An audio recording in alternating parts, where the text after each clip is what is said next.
ஆண்டவருடைய பரிசுத்த நாமத்திற்கு மகிமை உண்டாகட்டும். இந்த மனமகிழ்ச்சியான இரவு நேரத்திற்காக ஆண்டவருக்கு நன்றி சொல்லுகிறேன். இந்த அருமையான இந்த 3 நாட்களிலும் கர்த்தருடைய நல்ல வார்த்தைகளை மகிமைப்படுத்தும்படி இப்படிப்பட்ட ஒரு நல்ல வாய்ப்பினை ஆண்டவர் ஏற்படுத்தி இருக்கிறதை குறித்து நான் முதலாவது ஆண்டவருக்கு நன்றி சொல்லுகிறேன். பிரியமானவர்களே, பரிசுத்த வேதாகமத்தில் நாம் கவனிக்கும் பொழுது பரிசுத்த ஆவியானவரின் உதவியை அன்றி ஒருவராலும் இயேசுவை கர்த்தர் என்று சொல்ல இயலாது என்று சொல்லப்பட்டிருக்கிறது. இந்த 3 நாட்களிலும் ஆண்டவரை அல்லது கிறிஸ்துவை இந்த உலகத்திற்கு அறிமுகப்படுத்தவும் இந்த வேதத்தை கவனமாய் கவனிக்கவும் ஆமென் கர்த்தர் இந்த 3 நாட்களையும் கர்த்தர் நமக்கு தந்திருக்கிறார். இது தேவனால் நமக்கு கொடுக்கப்பட்ட ஒரு பெரிய பாக்கியம். நான் வந்ததினால் அல்ல, ஆண்டவரை உயர்த்துகிற ஒரு வாய்ப்பு எங்கெல்லாம் கிடைக்கிறதோ அதெல்லாம் தேவனால் நமக்கு கொடுக்கிற ஒரு பெரிய பாக்கியம். ஆமென். பைபிள் சொல்லுது, ஆமென், என் நாமத்தை பிரஸ்தாபம் பண்ணுகிற எந்த இடத்திலும் நான் வந்து உங்களை நான் ஆசீர்வதிப்பேன் அப்படின்னு கர்த்தர் சொன்னார். இந்த 3 நாட்கள் கன்வென்ஷன் கூட்டங்களிலேயும் ஆண்டவர் மட்டும் மகிமைப்படணும், கர்த்தர் நம்மோடு பேசணும், தேவ வார்த்தைகளை நாம் தொடர்ந்து சிந்திக்க கர்த்தர் கிருபை தருவாராக. என்னை இந்த இரவிலும் இந்த கனமான ஊழியத்திற்கென்று நியமித்த என் ஆண்டவருக்கு நான் நன்றி சொல்லுகிறேன். ஆமென். அருமையான ஊழியர்கள் எல்லாம் எங்களை கனப்படுத்தும் பொழுது எங்கள் இருதயம் மிகவும் சந்தோஷப்படுகிறது. எங்கள் இருதயம் ரொம்ப சந்தோஷப்படுகிறது.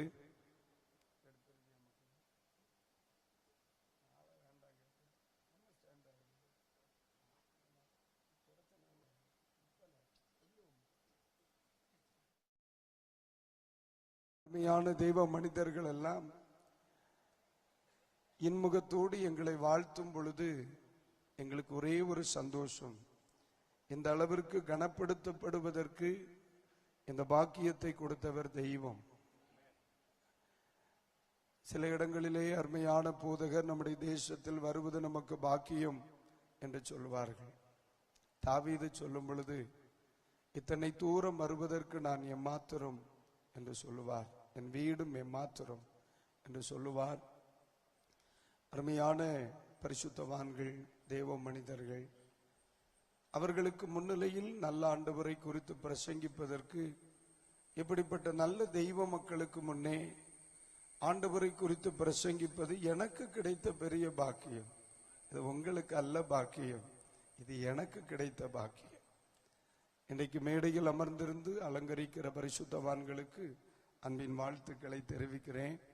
அழகாய் இசை மீட்டி பாடி தேவனை துதிக்கிற அன்பு சகோதரர்களுக்கும் நன்றி சொல்லுகிறேன். பாஸ்டருக்கு நன்றி சொல்றேன்.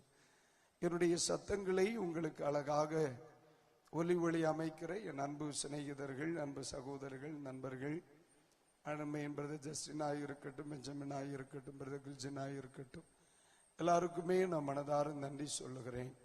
நான் பொதுவாக இந்த பகுதியில் நான் வரும் பொழுது அவர்களை அழைக்க நான் உற்சாகப்படுத்துவேன். அதற்கு காரணம், நான் ரொம்ப வருஷம் ஏறத்தாழ 28 ஆண்டுகளாய் கர்த்தருடைய ஊழியத்தை செய்கிறேன். ஆனால் முத நான் ஒரு மைக் எடுத்து கன்வென்ஷன்ல பாடி இருப்பேன். ஆனால் அது இந்த சவுண்ட்ஸ் தான். பார்த்துக்கிடுங்க. ஃபர்ஸ்ட் டைம் ஒரு கன்வென்ஷன், ஒரு ஓப்பன் மீட்டிங் ஒன்றில் ஒரு மைக் எடுத்து ஒரு திறந்த வெளியில் நின்று ஒரு பாடல் ஆரம்பத்தில் நான் பாடகண்டேன். அப்போ ஒரு முதலாக ஒரு பாடலை நான் பாடினது இந்த சவுண்ட் சிஸ்டத்தில். அதனால இந்த பகுதியில் எங்கு வந்தாலும் நானே வருகிறவள்கிட்ட கேட்பேன், என் சகோதரை நீங்க கூப்பிட்டா எனக்கு ரொம்ப உதவியா இருக்கும். ஏன்னா எனக்கு திட்டுறதுக்கு சௌரியமா இருக்கும். அதனாலதான் மற்றவங்க என்ன வருத்தப்படுவாங்க, இவங்களை நான் உரிமையா திட்டிடுவேன். ஏன்னா அதுபடி இத்தனை வருஷ உறவுகள் எங்களுக்கு. ரொம்ப நன்றி. இந்த நாளிலும் இந்த மைதானத்தை அலங்கரிக்கிற எல்லா தேவனுடைய பிள்ளைகளுக்கும் ஆண்டவர் இயேசுவின் நாமத்தில் மனதார வாழ்த்துக்களை தெரிவிக்கிறேன். இந்த திருச்சபை பொறுப்பாளர்கள், இந்த திருச்சபை மக்கள் மாத்திரமல்ல, இன்று இரவில் இந்த சத்த எல்லைக்குள் இருந்து தேவனுடைய வார்த்தைகளை கேட்கிற அருமையான நம்முடைய மாராம்கோணம் தேசத்தின் அன்பர்கள், உங்களை நான் கர்த்தருடைய நாமத்தில் மனதார வாழ்த்துகிறேன். முடிந்தால் வருகிற நாட்களில் நீங்களும் இந்த மைதானத்தை நிரப்பினால் எங்களுக்கு இன்னும் மகிழ்ச்சியாய் இருக்கும். இங்க தூரத்தில் இருந்து கொண்டு கர்த்தருடைய வார்த்தைகளை கேட்பதை விட பைபிள் சொல்லுது, கர்த்தரோடு நாம் சமீபித்து வர வேண்டும். ஆமென். இது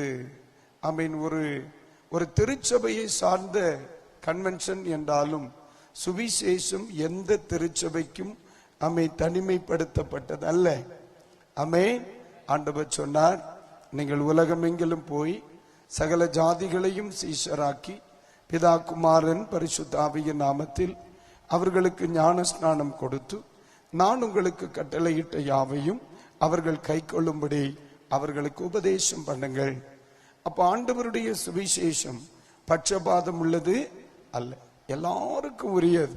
ஆகவே இன்முகத்தோடு இந்த 3 நாட்களும் நான் பிரசங்கிக்கிறேன்.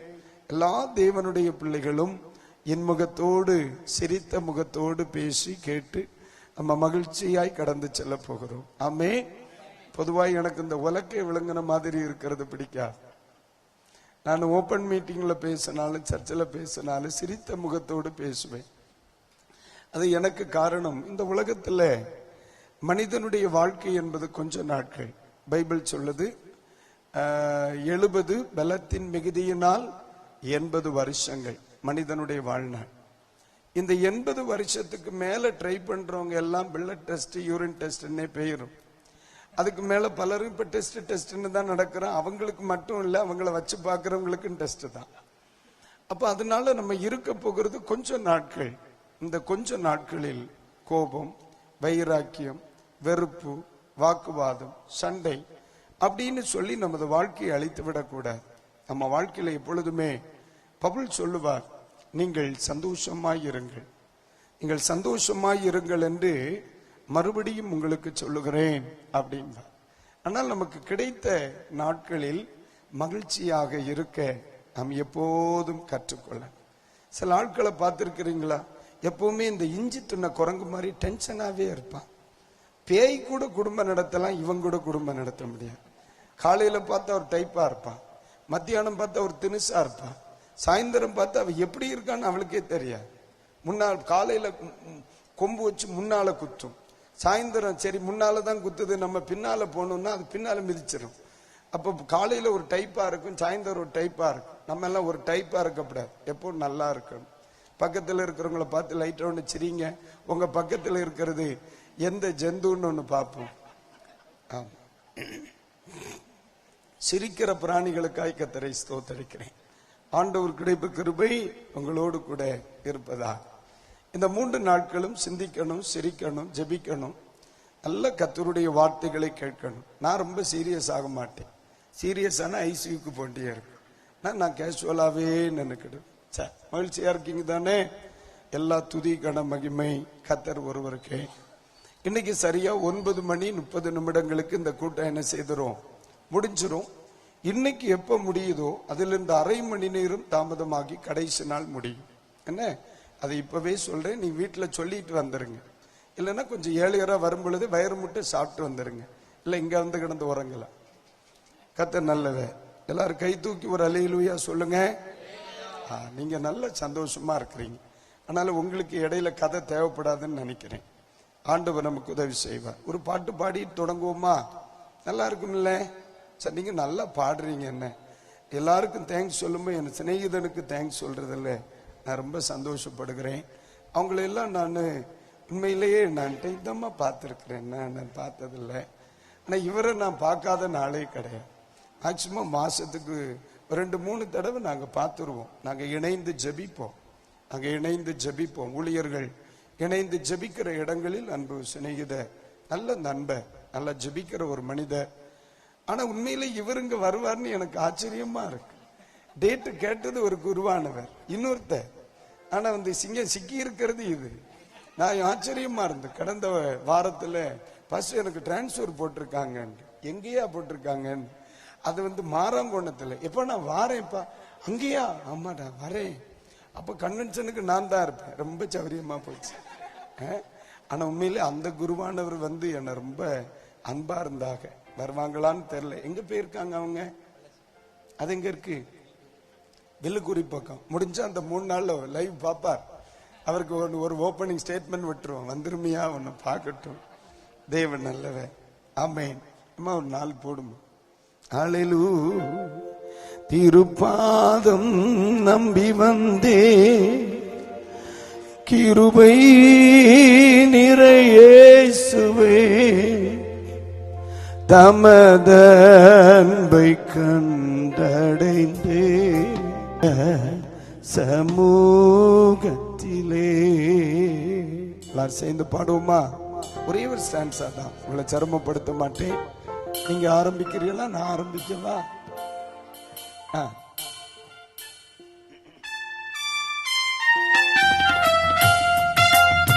எல்லாரும் கைகளை தட்டி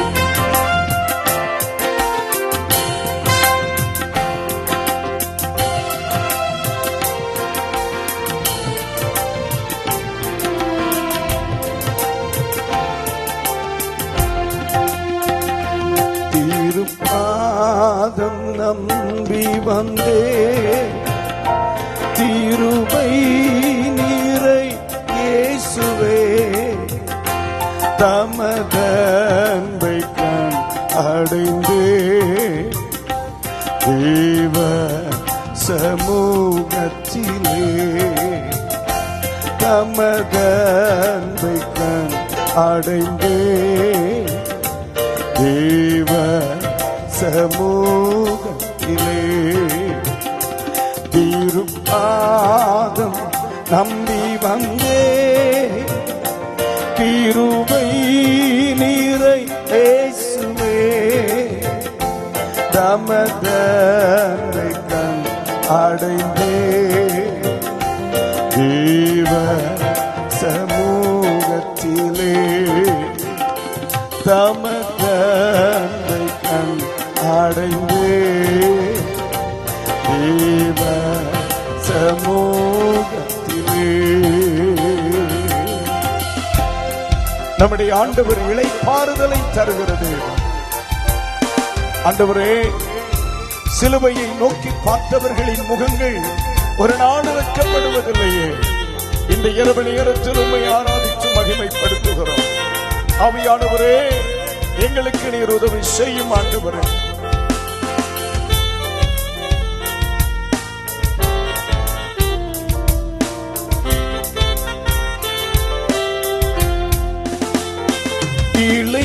இளைப்பாறுதல் தரும் தேவா, களைத்தோரை தேற்றிடுமே.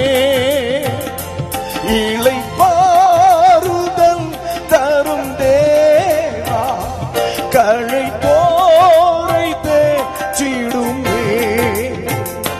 சிலுவை நிழல் இந்த தஞ்சம், சுகமா அங்கு தங்கிடுவே.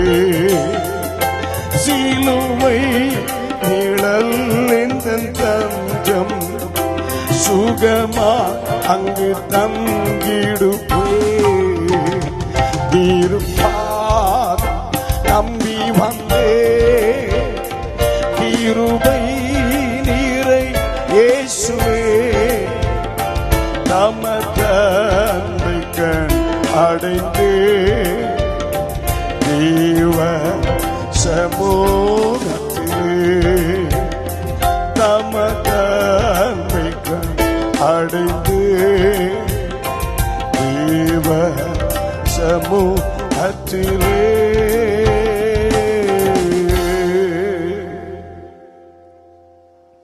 கிருபையாக நேசிக்கிற எங்கள் அன்பின் பரலோக தகப்பனே, கிருபை பொருந்தின இந்த நற்செய்தி கூட்டங்களின், கன்வென்ஷன் கூட்டங்களின் முதலாவது நாள் இரவு பொழுதற்காக ஆண்டவருக்கு நன்றி சொல்லுகிறோம். இந்த நாளிலும் நாங்கள் ஒருமித்து தேவ சமூகத்தில் கடந்து வரவும், ஆண்டவரை துதிப்பதற்கும் ஆண்டவரை பாடுவதற்கும் அழகாய் இந்த நல்ல நாட்களை தந்தி, அதற்காய் நன்றி. இந்த தேசத்தை நீ ரொம்ப நேசிக்கிறீங்கப்பா. ஆகவே ஜெபிக்கிற பிள்ளைகளையும் வசனத்தை விரும்புகிற பிள்ளைகளை உம்முடைய நாமத்தை உயர்த்துவதற்கு ஏக்கமுடைய தெய்வ மக்களை இந்த தேசத்தில் கர்த்தர் வைத்திருப்பதற்காய் ஸ்தோத்திரம். நூற்றாண்டுகளுக்கு முன்னே வெளிநாடுகளில் இருந்து சுவிசேஷமாக புறப்பட்டு வந்த ஒரு சேனை இந்த தேசங்களுக்கெல்லாம் வந்து இயேசு என்கிற ஒருவர் இருக்கிறார், அவர் இரட்சகர் என்று சொல்லிக் கொடுத்தார்களே, அவர்கள் எங்களுக்கு விட்டு சென்ற சுவிசேஷத்தை பற்றி கொள்ளுகிற ஒரு தலைமுறையை ஆண்டவர் இந்த தேசத்தில் வைத்தபடியினால் கர்த்தரை ஸ்தோத்திரிக்கிறேன். தரிசனம் உள்ள, ஏக்கம் உள்ள, ஆண்டவரை சார்ந்து நிற்கிற கொஞ்சம் தெய்வ மக்களை இந்த தேசத்தில் கர்த்தர் வைத்திருக்கிறேன். எலியாவின் நாட்களில் விக்கிரகங்களுக்கு முன் மண்டியிடாத 7000 பேரை மறைத்து வைத்த கர்த்தர் இந்த தேசத்தில் சுவிசேஷத்தை விரும்புகிற கொஞ்சம் பேரை நீங்க வச்சிருக்கிறீங்க. அதற்காக நான் ஆண்டவருக்கு நன்றி சொல்லுகிறேன். இந்த 3 நாட்களிலும் அன்பு பிள்ளைகள் இந்த கூட்டங்களை ஒழுங்கு செய்திருக்கிறார். எதற்காக இந்த கன்வென்ஷன், எதற்காக இந்த சுவிசேஷம் இவர்கள் ஒழுங்குபடுத்தினார்களோ அந்த நோக்கம் நிறைவேற நான் ஜெபிக்கிறேன். தொடர்ந்து கர்த்தர் பெரிய காரியங்களை செய். அப்பிரயோஜனமானவன் எத்தனை தான் இந்த உலகத்தில் வாழ்த்தினாலும் வாழ்த்துவதற்குரியவர் ஒரே தெய்வம், மேன்மை நீர்தான் ஆண்டவரே. கழுதையின் மேல் இயேசு அமர்ந்த பொழுது கழுதை மேல் வஸ்திரங்களின் மேல் நடந்தது, மனிதனுடைய மேல் சட்டைகளின் மேல் நடந்துச்சு, கனப்படுத்தப்பட்டுச்சு. அதே மாதிரிதான் இந்த உலகத்தில் இயேசுங்கிற ஒருத்தர், ரட்சிப்புங்கிற ஒன்று, அபிஷேகம் என்கிற ஒன்று, என் தகப்பனின் கிருபை எங்க மேல இருக்கிறதுனால நாங்க இந்த மட்டும் வருவதற்கு தகுதிப்படுத்தப்பட்டோம். நாங்கள் இந்த நாட்களில் சிலுவையின் நிழலுக்குள் பயபக்தியோடு நின்று கொண்டு சுவிசேஷத்தை அறிவிக்க கிருபைத்தார். ஆண்டவரே, தாழ்த்தி அர்ப்பணிக்கிறேன். இயேசுவின் நாமத்தில் ஜெபிக்கிறோம் நல்ல பிதாவே, அல்லேலூயா. தொடர்ந்து நாம் சிந்திப்போம். கர்த்தர் நமக்கு கிருபை தருவாரா, கிருபை தருவாரா. மத்தேயு எழுதிய சுவிசேஷம் 8ஆம் அதிகாரத்திலிருந்து சில நிமிடங்கள் தேவனுடைய வார்த்தைகளை கவனிக்க போகிறோம். மத்தேயு எழுதிய சுவிசேஷம் 8ஆம் அதிகாரத்திலிருந்து அனைவரும் தயவாக நீங்கள் பரிசுத்த வேதாகமத்தை வைத்திருக்கிறவர்கள் நீங்கள் எடுத்துக்கொண்டால் நலமாய் இருக்கும். அது உங்களுக்கும் எனக்கும் உதவியாக இருக்கும். இந்த நாளின் தியான பகுதி என்று சொல்லும் பொழுது அதனுடைய 30வது வசனமும் 31ஆம் வசனமும் 32ஆம் வசனமும். கர்த்தருக்கு ஸ்தோத்திரம். இந்த செய்தியினுடைய தலைப்பு ஒரு நாளும் மனிதன் பன்றிகள் ஆகக்கூடாது என்பதாக. ஒரு நாளும் மனிதன் பன்றிகள் ஆகக்கூடாது என்பதாக. நம்முடைய சிந்தனையே சற்று வித்தியாசமாகத்தான் இருக்கும். தேவ பிள்ளைகளாக இருக்க நம்மை தேவனுடைய தேவ வசனம் அறைகூவல் விடுக்கிறது. இந்த பகுதியை நான் வாசிக்கிறேன், என்னோடு கூட நீங்களும் வாசியுங்கள். அவர்களுக்கு கொஞ்ச தூரத்தில் அநேகம் பன்றிகள் கூட்டமாக மேய்ந்து கொண்டிருந்தன. அப்பொழுது பிசாசுகள், நீர் எங்களை துரத்துவீரானால் நாங்கள் அந்த பன்றி கூட்டத்தில் போகும்படி உத்தரவு கொடும் என்று அவரை வேண்டிக் கொண்டன. 31, 32. அதற்கு அவர் போங்கள் என்றார். அவைகள் புறப்பட்டு பன்றி கூட்டத்தின் போயின. அப்பொழுது பன்றி கூட்டம் எல்லாம் உயர்ந்த மேட்டில் இருந்து கடலில் பாய்ந்து ஜலத்தில் மாண்டு போயின. தேங்க்யூ. அல்லேலூயா. இந்த இரவில் இந்த பகுதியை நான் சிந்திப்பதில் ஒன்று கூட இந்த பகுதியை நான் யோசிப்பதில் ரொம்ப சந்தோஷப்படுகிறேன். இதெல்லாம் நமக்கு மிகவும் பரிச்சயமான ஒன்று, மிகவும் பரிச்சயமான ஒன்று. இந்த வேத பகுதி எங்கு யாரால் எதற்கென்று போதிக்கப்பட்டது என்பதை நான் நன்கு அறிவோம் இல்லையா? எல்லாருக்குமே தெரியும். இந்த பகுதி ஆண்டவர் நமக்கு கற்றுக் கொடுப்பதின் நோக்கம் என்ன? ஒரு முறை ஆண்டவராகிய இயேசு கிறிஸ்து தம்முடைய சீஷர்களை பார்த்து சொல்லுகிறார், பிள்ளைகளே, நாம் அக்கறைக்கு போவோம் வாருங்கள் என்று சொல்லி அவர்களோடு கூட படகில் ஏறி பயணமாகிறார். கடலின் நடுப்பகுதி வந்த பொழுது பயங்கரமான பெரும் காற்று அடிக்க ஆரம்பித்தது. அந்த இடத்திலே நீங்கள் கவனிக்கும் பொழுது படகு அமிழ்ந்து போகத்தக்கதாக என்று எழுதியிருக்கும். அமிழ்ந்து போகத்தக்கதாக பயங்கரமான காற்று வீச ஆண்டவர் இயேசு கிறிஸ்து என்ன செய்கிறார்? கப்பலின் பின்பகுதியில் போய் இயேசு படுத்திருக்கிறார். பேதுரு நன்றாக கடலை அறிந்தவர், கடலை குறித்த அறிவு, மீன்களை பிடிப்பதில் வல்லுனன், படகை ஓட்டுவதில் வல்லுனனான மனிதர் தன்னுடைய முயற்சியெல்லாம் அங்கே செலவழிக்கிறார். பேதுருவின் முயற்சிகள் என்ன செய்கிறது? தோல்வி அடைகிறது. பேதுருவின் முயற்சிகள் தோல்வி அடைந்த பொழுது பேதுருவின் முகம் யாருக்கு நேராக திரும்புது? இயேசுவுக்கு நேராக திரும்புகிறது. இயேசுவினிடத்திலே வந்து, இயேசுவே, நாங்கள் மடிந்து போகிறோம், உமக்கு கவலை இல்லையா என்று சொல்லி இயேசுவை எழுப்ப, இயேசு எழும்பி தூங்கிக் கொண்டே இருக்கிற அவரை இப்படி ஒருவர் எழுப்பினால் எப்படி இருக்கும்ல? எழும்பி என்னடான்ற சொல்ல பாருங்க, எவ்வளவு பிரச்சனை. கடல் பயங்கரமா கொந்தளிக்குது, காற்று பயங்கரமா அடிக்குது, நாங்க சாகர கண்டிஷன்ல இருக்கிறோம், நீர் பின்னால குரட்டு விட்டு தூங்குறீரா என்று இயேசுவை குற்றப்படுத்தி பேச இயேசுக்கு பளிச்சுன்னு கோபம் வந்துடும். இயேசு அவரை பார்த்து ஒரு வார்த்தை சொல்லுவார், அற்ப விசுவாசியே, இந்த கோபப்பட்டுருவார். அடிக்கடி பேதுரு இந்த மாதிரி இயேசுகிட்ட சிக்குவார் பாருங்க. அப்ப உடனே இயேசு எழும்பி காற்றை அதட்டுகிறார், கடல் அமைதிப்படுகிறது. இப்போ சந்தோஷமாக அக்கறைக்கு வருகிறார். அக்கறைக்கு வரும் பொழுது ஒரு சம்பவம் நடக்குது. அங்கே ஒரு மனுஷன் இயேசுவை எதிர்கொண்டு வருகிறார். தெரிந்த பகுதி. அங்கே ஒரு மனுஷன் இயேசுவை எதிர்கொண்டு வருகிறார். நம்ம ஊர்ல அதாவது பார்த்திருக்கீங்களா, இந்த கல்யாண வீட்டுக்கு போகும்போது இந்த மாப்பிள்ளை பொண்ணு வீட்டுக்கு போவான்னு தெரியுமா? உங்க ஊர்லயும் போவாங்க தானே? இல்ல பொண்ணு கட்ட வராங்களா, மாப்பிள்ளை கட்ட போறாங்க? இங்கேயும் அப்படித்தானே? இந்த எவ்வளவுதான் தெரிஞ்ச பரிச்சயமான பெண் வீடாக இருந்தாலும் மாப்பிள்ளை என்ன செய்வார்? பொண்ணு வீட்டு வாசல்ல காம்பவுண்டுக்குள்ள வந்து அப்படியே நிப்பார். பார்த்திருக்கீங்களான்னு? அப்படியே நிப்பார். எதுக்குன்னு தெரியுமா? இனி அந்த பெண்ணினுடைய சகோதர முறையான ஒருவர் வந்து, வாங்க மாப்பிள்ளை, ஆமா அப்படின்னு சொல்லி கூட்டிட்டு போகணும். நிப்பாக சில அப்படித்தானே? இவர மாதிரி இல்ல, பாவை இவரு. ஓகே, அந்த இடத்துல நம்ம கவனிக்கும் பொழுது இயேசு கதரேருடைய நாட்டுக்கு வருகிறார். இயேசு படகில் இருந்து இறங்கி சமுத்திரத்தை விட்டு கரையேறி வரும் பொழுது பைபிள் அழகா சொல்லுது, ஒருவன் இயேசுவுக்கு எதிராக வந்தான் என்று வேதத்திலே படிக்கிறோம். அந்த மனிதனுடைய பெயர் லேகியோன். ஆனா உண்மையிலேயே அது ஒரு நியமனமான பெயர் அல்ல. அது ஏன் லேகியோன் என்று சொல்லப்பட்டதனால் அவனுக்குள்ள 1000 பிசாசுகள் இருந்துச்சா, 6000. இந்த 6000 பிசாசுகள் ஒரு மனுஷனுக்குள்ள இருந்ததுனால அவனுக்கு அந்த பெயர். அதனால தயவு செய்து பைபிள்ல லேகியோன்னு பேர் இருக்குன்னு நாளைக்கு பிள்ளைக்கு போட்டுறப்பட.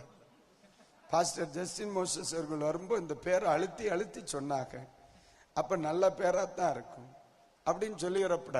இன்னைக்கு சில ஆட்கள் எல்லாம் பாருங்க, வெளிநாட்டுல போனா டேமி அப்படின்னு இருக்கும், நம்ம உங்க ஊர்ல ஜிம்மி டேமி அப்படியெல்லாம் போடும். வெளிநாட்டுல போட்டா அது பிள்ளைய பேரா இருக்கும். நம்ம ஊர் நாய் அங்க பிள்ளையா இருக்கும் பாரு. எல்லாம் ரொம்ப சேட்டை. நம்ம எல்லாம் சமுதாயத்துல நிறைய பார்க்கிறோம். அதாவது மல்லிகா என்று கூப்பிடுவார்கள், அது இந்து சகோதரர்கள் வைப்பாங்க. அது ஜாஸ்மின்னு சொல்லுவாங்க, அது கிறிஸ்தவ சகோதரர்கள் வைப்பாங்க. கடைசியா பார்த்தா மல்லிகா தமிழ், ஜாஸ்மின்ங்கிறது இங்கிலீஷ். ஆமா அப்படிதான் இருக்கு. ஒரு முறை ஒருத்தங்க மல்லிகாவா அப்ப ஹிந்து பிள்ளையா இருக்குமோ அப்படின்னு கேட்டாங்க. அப்ப ஜாஸ்மின் அது கிறிஸ்தவ பிள்ளையா தான் இருக்கும். நாரி அது தமிழ், இது இங்கிலீஷ். இது நிறைய நம்ம சமுதாயத்தில் இருக்கிற மாற்றங்களை நம்ம இயல்பா படிக்கிறோம். இந்த மனுஷன் பேரு லேகியோன் என்று எழுதப்பட்டிருக்கு. ஆண்டவர் இயேசு கிறிஸ்து அவனுக்குள்ள இருக்கிற அசுத்த ஆவியை வெளியே போய் என்று கட்டளையிட அது வெளியே போயிற்று. அவன் விடுதலை பெறுகிறான். இது நமக்கு எல்லாருக்கும் தெரிந்த ஒரு சம்பவம்.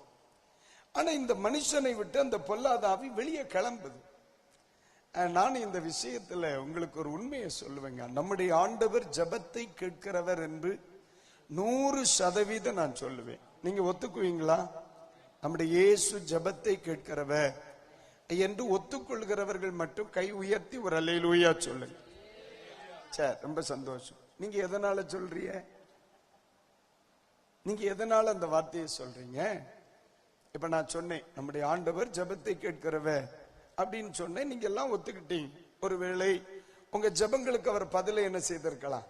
தந்திருக்கலாம்ல. நம்முடைய வாழ்க்கை அனுபவம். ஆனா உண்மையிலேயே நமக்கு 1000 அனுபவங்கள் அந்த பக்கம் இந்த பக்கம் இருந்தாலும் இந்த பகுதியை நான் படிக்கும் பொழுது கண்டிப்பா என் ஜெபங்களுக்கு பதில் வரும் என்று எனக்கு ரொம்ப ஆணித்தரமா தெரியும். ஏன்னா பிசாசு போய் ஒரு பிரேயர் ரிக்வெஸ்ட் வைக்கிறது. என்ன ரிக்வெஸ்ட்? 30ஆம் வசனம் என்ன சொல்லுது? பிசாசு என்ன சொல்லுது பாருங்க. 31 தானே. ஐ மீன் அவரை வேண்டிக் கொண்டன. யாரு வேண்டிக் கொண்டன? அடுத்த வசனத்துல வாசிக்கும் பொழுது அவர் என்ன செய்கிறார்? ஆமென். 32ல போங்கன்ட்ட. இப்ப பேயினுடைய ஜெபத்தையே ஆண்டவர் கேட்டார்னா நாங்க பக்கத்துல இருக்கிற இவர் ஜெபத்தை கேட்க மாட்டார். அவ்வளவு மோசமா இந்த ஆளு. ஏமா இல்ல? ஒரு பேய் கேக்குது, பிசாசு கேக்குது, நீர் என்ன பண்ணும்? இந்த இந்த இந்த பன்றிகளின் கூட்டத்துக்கு விட்டுருங்க அப்படின்னு ஒரு ரிக்வெஸ்ட் வைக்குதுங்க. உடனே ஆண்டவர் சரி பரவாயில்ல, நீ விரும்புறியா, நீ கிளம்பு. அப்போ ஒரு ஒரு பேயினுடைய ஒரு பிசாசுனுடைய ஒரு ஒரு விண்ணப்பம் இயேசுவால் உதவி அதுக்கு அங்கீகாரம் வருது அப்படின்னா உண்மையிலே சொல்றேன், பிள்ளைகளாகிய நம்முடைய ஜெபங்கள் ஏன் நிராகரிக்கப்படும், ஏன் ஏற்றுக்கொள்ளப்படாது? இல்லையா? ஆணித்தரமா சொல்லலாம். அதனால இன்றைக்கு ராத்திரியில் நான் பிரசங்கிக்கிற இயேசு மன விருப்பங்களை நிறைவேற்றுகிறவர் என்பதில் எந்த சந்தேகமும் இல்லை. அல்லேலூயா. பல தேவைகளோட நீங்க வந்திருக்கலாம். இன்னைக்கு ராத்திரி பாஸ்டர் ஜோம் பண்ணுவாங்களா, இந்த இரவில் எனக்கு ஒரு அற்புதம் நடக்காதா பாஸ்டர் அப்படின்னு நீங்க ஒரு ஏக்கத்தோடு என் செய்தியை கேட்கலாம். ரியலி பிரதர், இன்றைக்கு நான் உரிமையா சொல்லுவேன், உங்க ஜெபங்களுக்கு ஆண்டவர் நிச்சயம் பதிலளிப்பார். அதுக்கு என்ன அர்த்தம்னா, இந்த பேய்பெயிலுக்கு சத்தத்தையே அவர் பதில் கொடுத்தார், ஏன் எனக்கு ஜெபத்துக்கு பதில் தர மாட்டார்? இப்போ என்னுடைய செய்தி என்ன அப்படின்னா, அந்த ஊர்ல இப்ப நம்ம ஊர்ல வெறும் பன்னி மட்டுமா இருக்கு? ஆட்டுக்குட்டிகள் இருக்கு, ஆடு இருக்கு, மாடு இருக்கு, நாய் கூட இருக்கு. அங்க அந்த ஊர்ல எல்லாம் ஒட்டகம் இருந்திருக்கு, அப்புறம் கழுதைகள் இருந்திருக்கு. இவ்வளவு பிராணிகள் இருக்க இந்த பன்னி மட்டும் ஏன், சாரி இந்த பேய் மட்டும் இந்த பன்னியை ஏன் சூஸ் பண்ணிச்சு? இதுதான் என்ன ரொம்ப சந்தேகப்படுத்தினதும் ஆச்சரியப்படுத்தினதும். அப்படின்னா அதாவது இந்த பொண்ணு மாப்பிள்ளையும் பாக்குற மாதிரி தானே. உனக்கு பிடிச்சிருக்கா? ஆமா பிடிச்சிருக்கு. இன்னைக்கு காலையில ஒரு மாப்பிள்ளை எங்க சபையில ஒரு பொண்ணு பார்க்க வந்திருந்தார். நான் பையன்கிட்ட கேட்டேன், அந்த பிள்ளைய நீ பாத்தியா? பார்த்தேன். பிடிச்சிருக்கா? ஆமா பிடிச்சிருக்கு. அப்ப நான் அதே மாதிரிதான் இந்த பேயிட்ட கேட்கிறேன், ஏன் பேயே உனக்கு நாய் இருக்கு ஊர்ல, கழுதை இருக்கு ஊர்ல, ஒட்டகம் இருக்கு ஊர்ல, பசுமாடு இருக்கு ஊர்ல, இவ்வளவு இருக்குதே, பன்னி இருக்கு, இந்த ஊர்ல உனக்கு யார பிடிச்சிருக்கு? அது சொல்லுது, இது ஒண்ணும் வேண்டாம், ரிஜெக்ட், பன்னிய மட்டும்தான். அப்ப என்னுடைய ஒரு எண்ணம், இந்த பன்னிய போய் ஏன் பிடிச்சிச்சு? பிசாசுக்கு ஏன் பன்னிய பிடிச்சிருக்கும்? யோசிச்சு பாக்குறீங்களா? நீங்க பாக்குறது பார்த்தா என்னையே பாக்குற மாதிரி இருக்கு. அல்ல நானா யோசிச்சு பார்ப்போமே. அதுதான் இன்னைக்கு சிந்தனை. சாத்தான் ஏன் பன்றியை தேர்வு செய்தது? இன்றைக்கும் அநேக குடும்பங்களில் பசு என் குடும்பத்துல பயங்கர போராட்டம். இன்னைக்கு சாயந்தரம் ஒரு வீட்டுக்கு ஜோம் பண்ண போயிருந்தேன். அவங்க ஒரு 20 நிமிஷம் என்கிட்ட பேசிட்டு இருந்தாங்க. அந்த 20 நிமிஷமும் ஒரே போராட்டம் பாஸ்டர், ஒரே போராட்டம் பாஸ்டர், பயங்கர போராட்டம் பாஸ்டர் அப்படின்னு சொன்னதை நான் பார்த்தேன். அப்ப நான் அவங்கள்ட்ட சொன்னேன், நான் இவ்வளவு நேரம் போராட்டம்ங்களா? இல்லையேம்மா, அப்படி தெரியலையே. ஆமா பாஸ்டர், ஒரே போராட்டம் பாஸ்டர். அப்ப நான் கேட்கிறேன், அவன் பிசாசுக்கு ஒரு குடும்பத்தை, பிசாசுக்கு ஒரு நபரை, பிசாசுக்கு ஒரு பர்டிகுலர் பர்சனை பிடிக்கணும்னா கண்டிப்பா அவன் பண்ணியாத்தான் இருக்கு. நம்ம சிந்திக்கணுமா இல்லையா? பண்ணியாத்தான் இருக்கணும். அது ஏன்னா இந்த பிசாசு கிட்ட சும்மா பேட்டி எடுக்கலாம் இல்ல, என்ன நீ பண்ணிய பார்த்து ஏன் சூஸ் பண்ண? ஐ லவ் யூ பண்ணி அப்படின்பா, ஐ லவ் யூ பண்ணிம்பா. அப்ப நான் யோசித்தேன், இதெல்லாம் நம்ம ரொம்ப சிந்திக்கணும். இதெல்லாம் ஏன் அசுத்த ஆவி பன்றியை தேர்வு செய்தது? இந்த கூட்டத்தை பார்க்கிற இந்த பண்ணிட்டு என்ன அனுப்புங்க, நான் போயிடுறேன் அப்படின்னு சொல்லி தேர்வு செய்து அதுக்குள்ள போய் அப்புறம் செத்து போயிருச்சு. பன்றிகள் எல்லாம் செத்து போயிருச்சு. அப்ப என்னுடைய யோசனை, நீ ஏன் அதை சூஸ் பண்ண? அதுக்கு தெரியுது, மாண்டு போவதற்காகத்தான் நான் தேர்வு செய்கிறேன். இந்த பன்னி என்ன வாழ வைக்கிறதுக்கா இந்த பன்னிய பேய் தேர்வு செய்துச்சு? பேய்க்கு தெரியும், நான் உள்ள போவேன், இவன் அந்த ஆளை போய் தண்ணிக்குள்ள என்ன செய்வான்? குதிப்பான். நான் இவனுக்குள்ள போவேன், இவன் குடும்பம் அதோடு அழிஞ்சிரும். நான் இவன் குடும்பத்துக்குள்ள போவேன், அவன் குடும்பம் அதோடு அழிஞ்சிரும். நீங்க நல்லா கவனிக்கணும். பன்றிக்கு தெரியுதோ இல்லையோ, பிசாசுக்கு நல்லா தெரியும், நான் இதுக்குள்ள போனா இவன் குடும்பம் முடிஞ்சு அப்படின்னு பிசாசுக்கு தெரியும். ஆனா இது ஏன் அவனை சூஸ் பண்ணுச்சு? இன்றைய செய்தி, நான் ஒரு நாளும் பன்றியாக இருக்கக்கூடாது. என் வீட்டுக்குள் சாத்தான் உரிமையோடு வர நேரிடும். அதுதான் இந்த செய்தி. இன்னைக்கு நம்ம சில குடும்பங்களுக்கு நான் போறேன். நான் ஏறத்தாழ 28 ஆண்டுகளாய் ஊழியம் செய்கிறேன். அநேக குடும்பங்களில் பிரச்சனைகள் இருக்கிறத நம்ம உணர்றோம். ஒவ்வொரு கூட்டங்களுக்கு செல்லும் பொழுது இயேசுவை விடுவிக்கிறார்னு சொல்றோம். ஒவ்வொரு ஜபங்களிலும் நீ விடுவிக்கப்படுகிறாய் என்று நம்ம சொல்றோம். ஆனா எந்த இடத்திலுமே விடுதலையை குறித்து பேசுகிறார்களே அன்றி, இந்த விடுதலைக்கு உன் பிரச்சனைக்கு காரணம் என்ன என்று அநேகர் பேசுவதில்லை. நான் சொல்றது புரியுதா இல்லம்மா? பிசாசு உன் குடும்பத்தில் இருக்கிறத நான் பார்க்கிறேன், இயேசு உன்னை விடுவிக்கிறார் அப்படின்னு நம்ம சொல்லிடுவோம். அதான் நம்ம வேலை. ஆனா அதே நேரத்தில் இந்த ஞாயிற்றுக்கிழமை வரும் பொழுது இயேசு உன்னை விடுவிக்கிறார் என்று சொல்லுகிறேன். புதன்கிழமை வரும் பொழுதும் அதே நபரை பார்த்து இயேசு உன்னை விடுவிக்கிறார் என்று சொல்லுகிறேன். அடுத்த ஞாயிற்றுக்கிழமை வரும் பொழுதும் இதே வார்த்தையைத்தான் நான் என்ன செய்கிறேன்? சொல்லுகிறேன். இயேசு விடுவிப்பார் என்று சொல்லுகிறேன். இயேசு கட்ட அவிழ்க்கிறார் என்று சொல்லுகிறேன். ஆனால் யாரால் நாம் கட்டப்படுகிறோம் என்று சொல்லிக் கொடுக்கணுமே. ஏன் மனிதன் கட்டப்படுகிறான்? ஏன் ஒரு குடும்பத்திற்குள்ளே சத்துருவின் வல்லமைகள் தலையிடுகிறது? கர்த்தருக்கு ஸ்தோத்திரம், அல்லேலூயா. ஒரு முறை ஒரு தாயாரிடத்தில் இருந்து அசுத்தாவியை ஜெபித்து துரத்தி கொண்டிருந்த வேளை, அப்ப அந்த பிசாசு சொல்லுது, அந்த தாய்க்குள்ள இருக்கிற பிசாசு சொல்லுது, நான் போக மாட்டேன்னு. முதல்ல. ரெண்டாவது, நான் போறேன், அவன் தான் கட்டி வச்சிருக்கான, நான் போக முடியாது. நான் எங்க போறது? கேக்குது, நான் இவனை விட்டு போறேன், பட் நான் எங்க போறது அப்படின்னு. அப்ப என் பக்கத்துல ரட்சிக்கப்பட்டு அபிஷேகம் பண்ணி பட்டு தேவ கிருபை பெற்ற ஒரு சகோதரி நின்னா. உனக்கு இடம் தானே வேணும், இவள்கிட்ட போயேன் அப்படின்னு.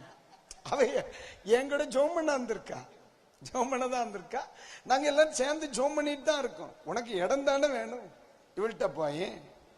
ஐயோ, அங்கெல்லாம் போவே முடியாது அப்படின்றுச்சு. அவ பாவம், அவ மொத்தமே 11 கிலோ தான் இருப்பா. மெலிந்த பசுக்கள் ஏறி வர கண்டேன். யார் பார்வன் ஒரு சொப்பனங்கான் பார்த்தேன். அது மாதிரி தான் இருப்பா. அவன்கிட்ட நான் சொல்றேன், நீ விட்ட போயே. அது சொல்லு, எம்மா முடியாதுப்பா, வேற யாரையும் சொல்லுங்க என்கிட்ட. நான் வேற யாரும் சொல்ல முடியும்? என்ன வச்சிருப்பான்வளா, கொல்ல மாட்டான்வளா? அப்ப நான் சொன்னேன், ஏன் விட்ட? ஐயோ அவள்கிட்ட போவே முடியாது, தீ எறியுதுல்ல அப்படிங்கு. அப்ப நான் சொல்றேன், நான் ஒரு மனிதனை காண்பிக்கிறேன், அந்த மனிதனிடத்தில் அதால் செல்ல முடியவில்லை. ஆனால் அந்த பன்றியை பார்க்கிறது, அந்த பன்றிக்குள்ள அது உரிமையா உள்ள போயிருதுனே, அது உரிமையா தான் போகுது. அப்போ சிலரை விரும்பாத சாத்தான் ஏன் பன்றியை மட்டும் விரும்பினார்? ஏன் பன்றியை மட்டும் விரும்புகிறார்? அநேக நேரங்களில் சில சபைகளில் சில தேவ மனிதர்கள் பரிசுத்தமாகுதலை குறித்து ரொம்ப தெளிவா பேசுவாங்க. வேணாம். சில ஆட்கள் பிரசங்க மேடையில் அதை குறிச்சு விட்டுருவாங்க. சில ஆட்களை நீங்க கொஞ்சம் கூட கவனிச்சீங்கன்னா, இண்டிவிஜுவலா தனியா சந்திச்சு இந்த வாழ்க்கை நல்லதல்ல, ஒழுக்கப்படு அப்படின்னு பேசுவாங்க. சில ஆட்கள் இன்னும் உள்ள அவர்களை நேசிப்பதனால் வீடு வரைக்கும் போய், தம்பி போக்கு சரியில்லை, இதை ஒழுங்கு பண்ணுங்க அப்படின்னு பேசுவாங்க. நீங்க நினைப்பீங்க, ஏன் இந்த பிரதர் அப்படி நடக்கிறார், ஏன் இந்த பாஸ்டர் அப்படி நடக்கிறார், ஏன் நம்முடைய உரிமையான காரியங்களில் நம்முடைய காரியத்தில் எல்லாம் அது தலையிடுறார், அவர் பாட்டு பிரசங்கம் பண்ணிட்டு போண்டியதானே அப்படின்னு நீங்க நினைக்கலாம். ஆனா ஒண்ணு மட்டும் சொல்றேன், ஒரு நாளும் நாம் தீயவனின் கையில் அகப்பட்டு விடக் கூடாது என்பதுதான் அந்த தேவ மனிதர்களுடைய மிகப்பெரிய ஏக்கம் என்பேன். இதை புரிந்தவர்கள் மட்டும் ஒரு அல்லேலூயா சொல்லுங்க பார்க்கலாம். அல்லேலூயா. அதுதான் உண்மை. ரிவர்பு கொஞ்சம் குறைச்சுக்க. அல்லேலூயா. அது ஏன் நான் உங்களுக்கு இதை சொல்லுகிறேன் அப்படின்னு சொன்னா, இன்னைக்கு அநேகர் அகப்பட்டு கிடக்கிறார். ஐயா, எங்களை யாரும் விடுதலையாக்க கூடாதா, என் குடும்பத்தை விடுதலையாக்க கூடாதா, என் பிள்ளைகளை யார் விடுதலைக்கு நேராய் நடத்துவார்கள் என்று ஏக்கத்தோடு ஓடுகிறவர்களின் கூட்டத்தில் சொல்லுகிறேன், சாத்தானுக்கு பன்றியை பிடிக்கும். அவன் கண்டிப்பா அது வெள்ளை பண்ணியோ கருத்த பண்ணியோ அது உள்ள போகும். ஏன்? சாத்தான் விரும்புகிற ஒன்று இந்த பன்றி. இதை இன்றைக்கு இரவிலே தியானிப்போம். கர்த்தர் நமக்கு உதவி செய்யட்டும். அல்லேலூயா.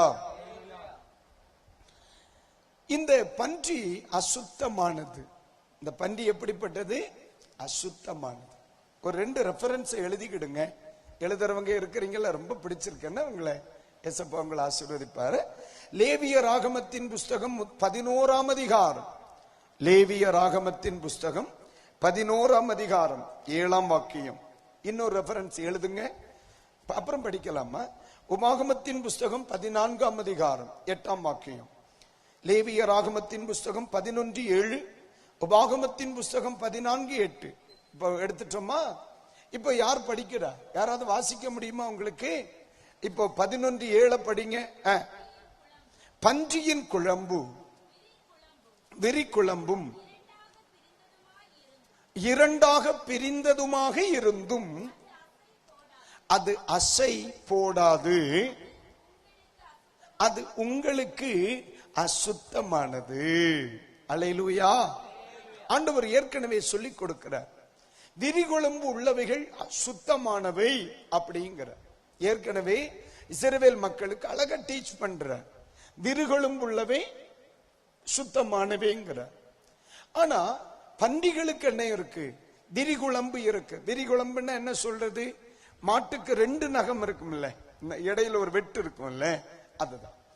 அப்போ விரிகுழம்பு இருக்கிறது பன்றிக்கு. ஆனா ஆண்டவர் சொல்லுகிறார், இப்பா அது என்ன செய்யாது தெரியுமா? அசை போடாது.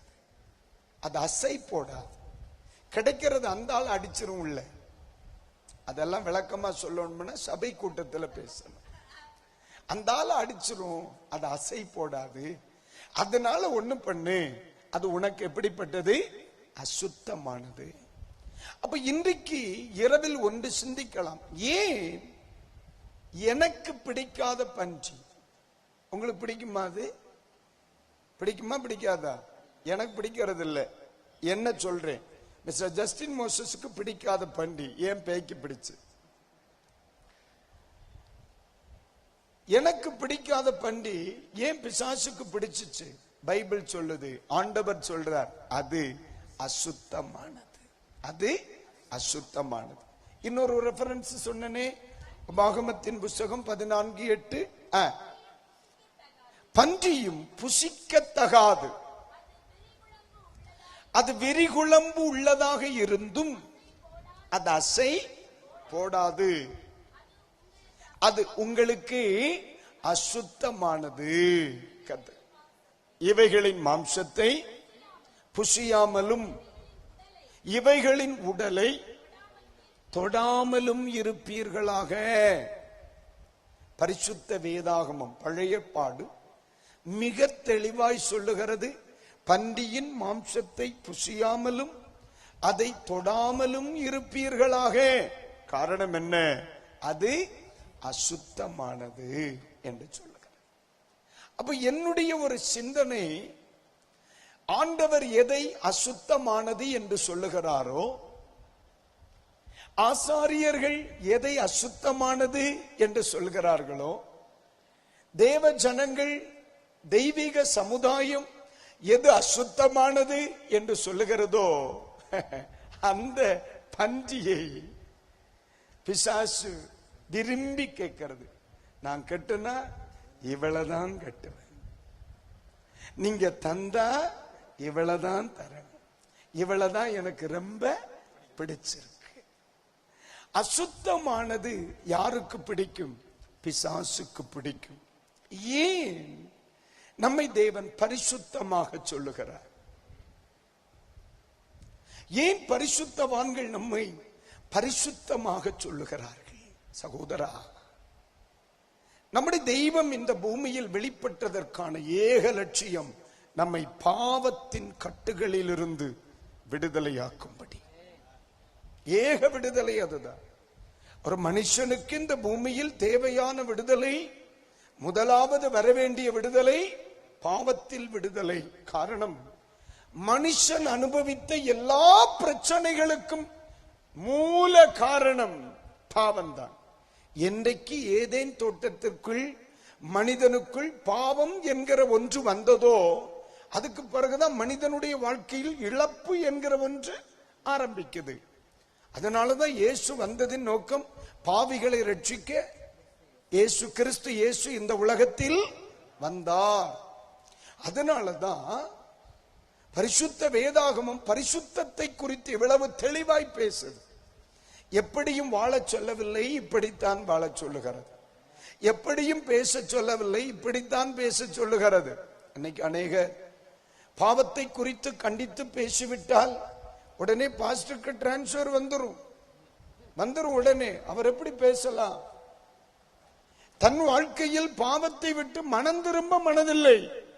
ஆனா போதகரை மாற்றுவதற்கு தைரியம் இருக்கிறது. எல்லாம் அறிவு கட்ட பயல குடிப்பழக்கத்தை விட்டு ஒன்று வெளியவான்னு சொன்னா அதை விட முடியாது.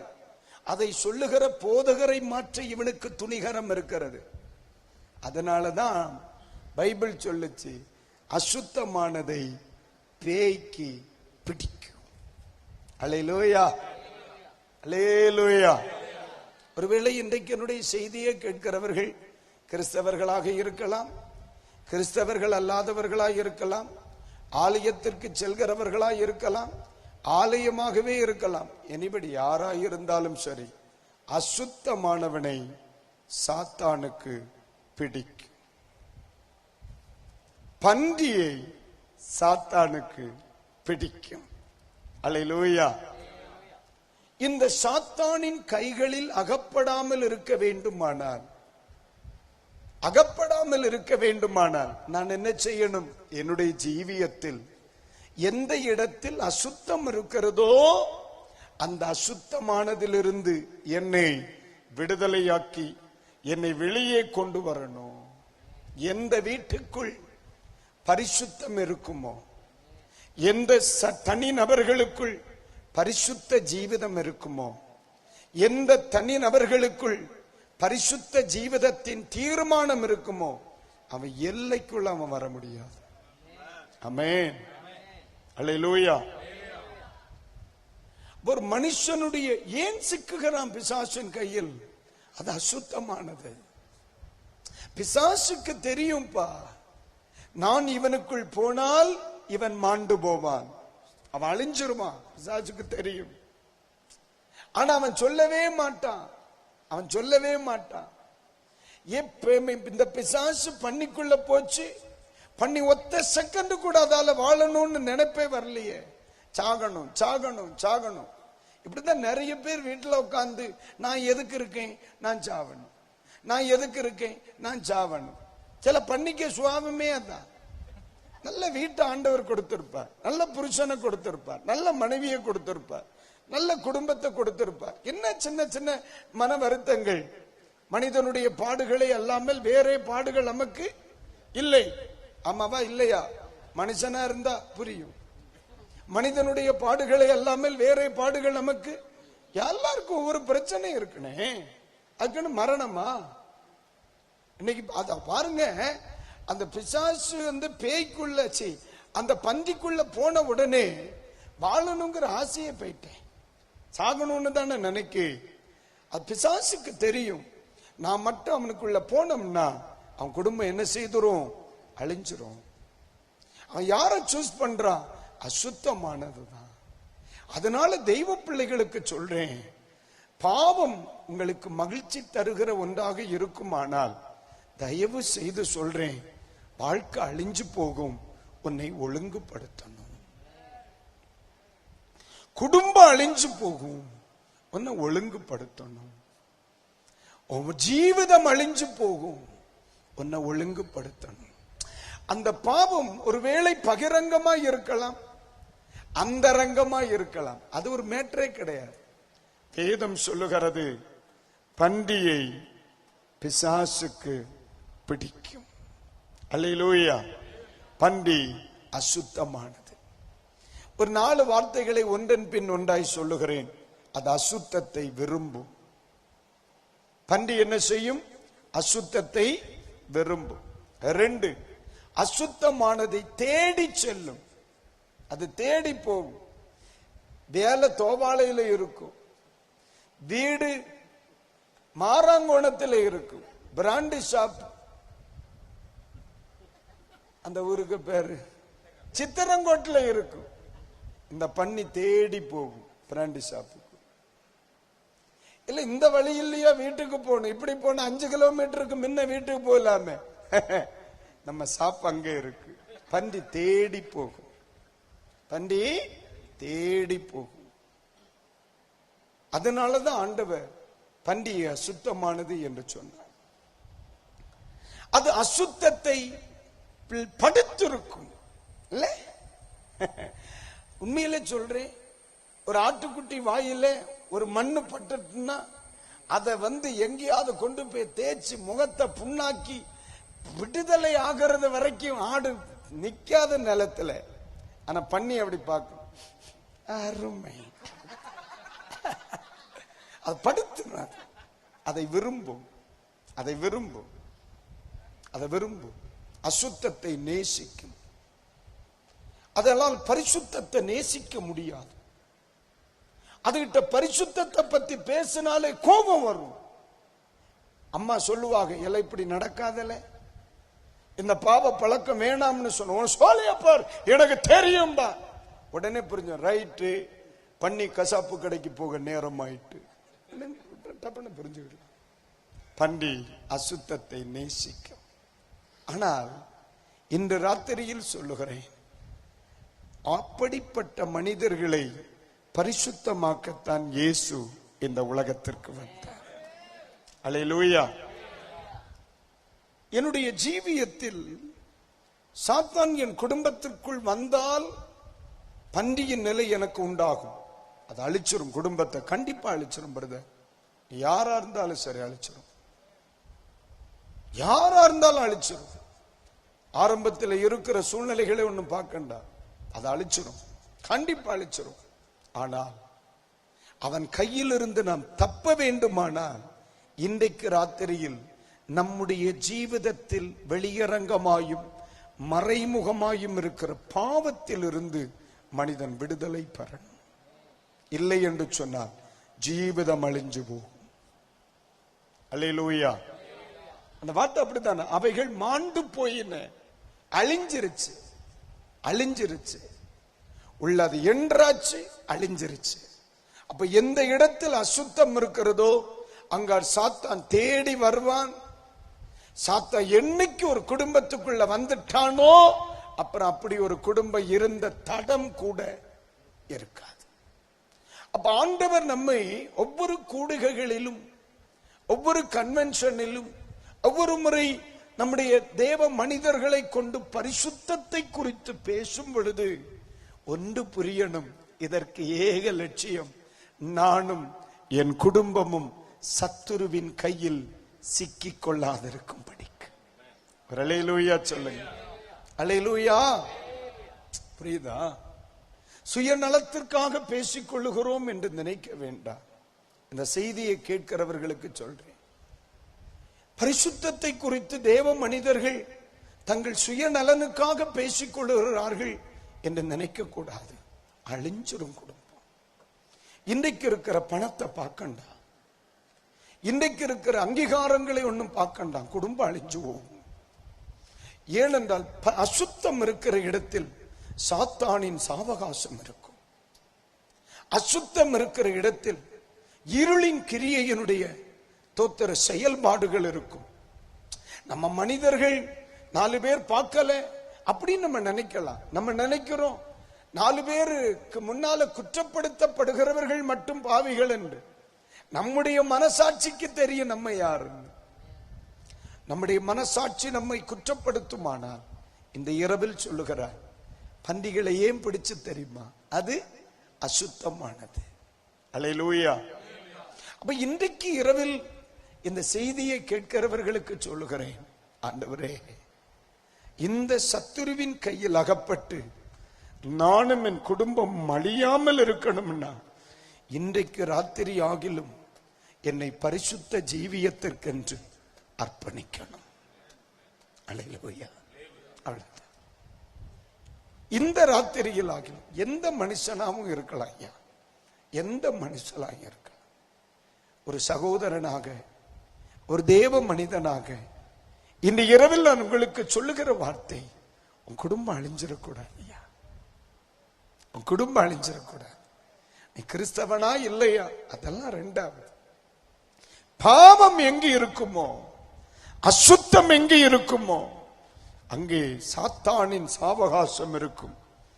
அவன் நம்ம வீட்டுக்குள் அடியெடுத்து வைத்தால் குடும்பம் அகப்படும், அழிஞ்சு போகும்.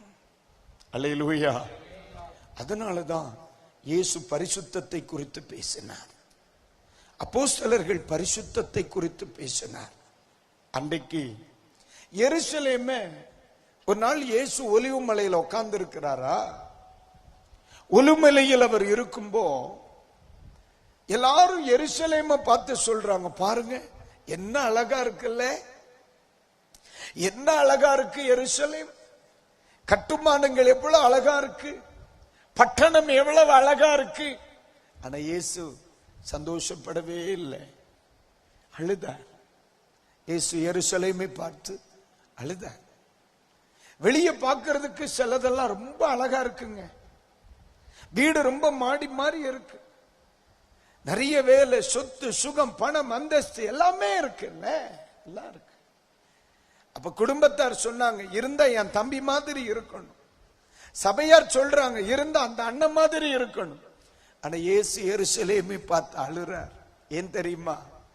எடே, உன் வாழ்க்கையில தான் அசுத்தம் இருக்கடா, பரிசுத்தம் இல்லையே.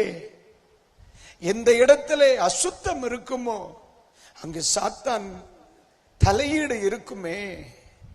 அவன் மட்டும் குடும்பத்துக்குள்ள வந்தா உன்னுடைய குடும்பம் அகப்படுமடா, அழிஞ்சு போயிருமே.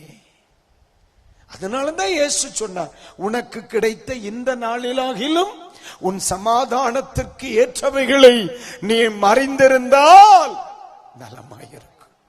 இயேசு சொத்தை விட, பணத்தை விட, மேன்மையை விட, வீட்டை விட, அங்கீகாரத்தை விட எதைத்தான் நினைச்சு சந்தோஷப்பட்ட?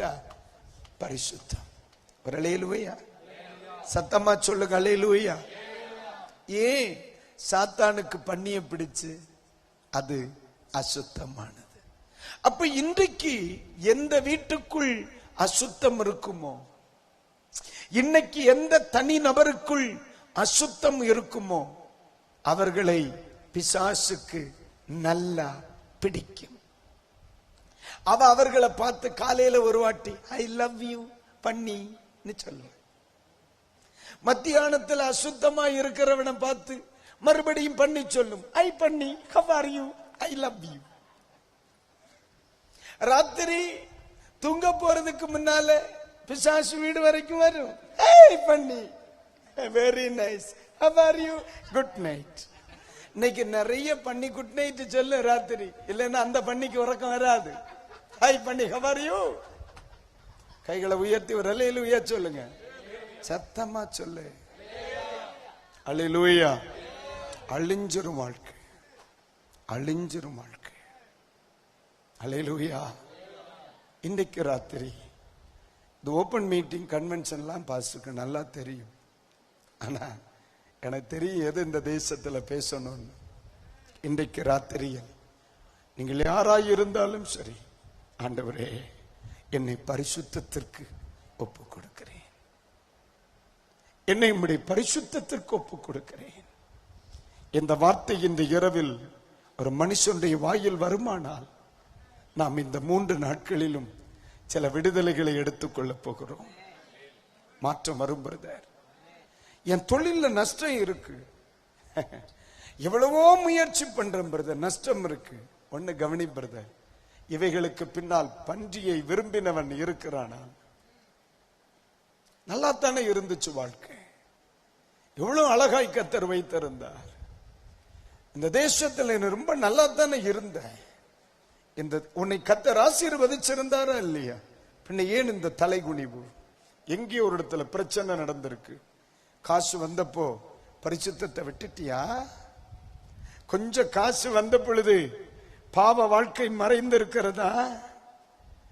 தேவனுடைய அன்பை விட்டு விலகினாயா? யாருக்கும் தெரியாத அந்தரங்க ஜீவிதத்தில் தேவன் விரும்பாத சொல், செயல், சிந்தை, பாவனை வருமானால், தெளிவானுக்கு ராத்திரி சொல்றேன், அசுத்தம் இருக்கிற ஒரு மனிதனை சாத்தானுக்கு பிடிக்கும். அவன் உள்ள வந்துட்டாம்னா அந்த குடும்பம் வாழாது, மாண்டு போகும். ஒரு அல்லேலூயா. அதானே பைபிள் சொல்லுது, பிசாசுக்கு இடம் கொடுக்காதே, இடம் கொடுக்காதே. ஆனா ஏதேன் தோட்டத்துல ஆதாம் ஏவாள் உங்களுக்கு தெரியும் தானே? நீங்க பார்த்திருக்கீங்க, தெரியும் தானேன்னு ஆமான்ற நான் கூட படிக்கவா செய்திய மண்டே ஆட்டுற கோயில் விடு. அவங்க எங்க இருந்தாங்க? ஏதேன் தோட்டத்தில் இருந்தாங்க ராஜா. நேரடியா தேவனே அவர்களை படைத்தார். தேவனோடு கைபிடிச்சு நடந்தவங்க. நம்ம எல்லாம் விசுவாசத்துல தான் நடக்கிறோம். அவங்க எப்படி நடந்தாங்க? டைரக்டா சர்வ வல்லமை உள்ள தெய்வத்தின் கைபிடித்து நடந்தவர்கள். ஆனா ஒரே ஒரு கணம் அவனோடு நேரத்தை செலவழித்த பின் அந்த குடும்பமே எல்லாம் போச்சே. அந்த தோல்வி எங்க நடந்துச்சு? ஏதேன் தோட்டத்துக்குள்ள இல்ல. அந்த குடும்பம் அழிஞ்ச இடம் ஏது? ஏதேன் தோட்டத்துல இல்ல. அவங்களுக்கு கொடுத்த மேன்மை இழந்த இடம் எது? ஏதேன் தோட்டத்துல. அதுதான் சொல்றேன், இந்த சர்ச் செக்ரட்டரி யாருன்னு தெரியாது, செக்ரட்டரியா இருந்தாலும் கூட கவனமா இருக்கணும். சாத்தானுக்கு ரொம்ப பிடிக்கும் சில செக்ரட்டரிகளை. உங்க செக்ரட்டரி யாருன்னு தெரியல எனக்கு. ஏன்னா அவனுக்கு தெரியும், இவனை தொட்டா குடும்பம் தலையும் சபை தலையும். நான் சும்மா நாசுக்கா சொல்றேன், யாரு என்ன ஏதுன்னு தெரியல. நான் ஏன் இதை சொல்றேன்? நீங்க நல்ல ஊழியம் செய்கிறவங்களா இருக்கலாம், நீங்க நல்லா பாடுறவங்களா இருக்கலாம், ஆலயத்துக்கு ரொம்ப வேண்டப்பட்டவங்களா இருக்கலாம், இல்லப்பா ஊழியக்காரங்களாகவே இருக்கலாம். இதுக்கு மேல ஒரு வார்த்தையே கிடையாது. ஒன்று புரிந்து கொள்ளணும், எந்த இடத்தில் அசுத்தம் இருக்குமோ அங்கே யாருடைய தலையீடு இருக்கும்? சாத்தானின் தலையீடு இருக்கும். சாத்தானின் தலையீடு இருக்குமானால் அந்த குடும்பம் இன்றல்ல நாளை மாண்டு போகும். கைகளை உயர்த்தி ஒரு அல்லேலூயா, சத்தம் அல்லேலூயா. உங்களுக்கு போர் அடிக்குதா? சில அக்கா எல்லாம் கொட்டாவி விடுக்கிறாங்க. போர் அடிக்குதாங்க? பாட்டு பாடணுமா? நம்ம வேண்டாமே. ஏன் ஒரு மாதிரி முறைச்சு பாக்குறீங்க? நல்லா தானே போயிட்டு இருக்கு. ஏமா போர் அடிக்குதாம்மா? இல்ல ஒரு சிலர் ஒண்ணு அப்படி ஒரு மாதிரி பாக்குறாங்க. என்ன ஒரு இல்ல செக்ரட்டரி என்ன மனைவியா இருக்குமோ அது? இல்ல அவரையும் தெரியாது ஒன்னையும் தெரியாது, சும்மா குத்து மதிப்பில் அடிக்கிறது. நல்லா இருக்கியல்ல? அப்போ ஒரு அல்லேலூயா சொல்லுங்க. அப்போ நான் பேசாம எவன் பேச போறேன்? அப்போ அசுத்தமானது பன்றி எப்படிப்பட்டது? அசுத்தமானது. ரெண்டாவது பாப்போமா? மணி என்னாச்சுன்னு பாருங்க. இனி நமக்கு ஆக 30 நிமிஷம் தான் இருக்கு. இந்த பன்றிக்கு ஒரு சுபாவம் உண்டு. பன்னி எப்ப மேல பார்க்கும்? இவர்களுக்கு தெரிகிறது, உங்களுக்கு ஒண்ணும் தெரியாது. தெரியுமா? உங்களுக்கு ஒண்ணும் தெரியாதுங்கிறதே தெரியாது. பன்னி எப்ப மேல பார்க்கும் தெரியுமா? மறிக்கும். ஒண்ணு சொல்லவானே, இந்த நாகர்கோவில் ஏரியால கொஞ்சம் அதிகமா போடுவாங்க பண்ணிய. இந்த சைக்கிள்ல நம்ம கட்டி கொண்டு போகல, இந்த பன்னிய சைக்கிள்ல கட்டி போகும்போது காலு 2 ஸ்டெம்பு போல நிக்கும். முகம் எப்படி இருக்கும்? அப்பந்தான் பன்னிக்கு தெரியும், நமக்கு மேல இவ்வளவு நாளும் நீல கலர்ல ஒரு பாவோல ஒண்ணு இருந்திருக்கு, இது என்னவா இருக்கும்?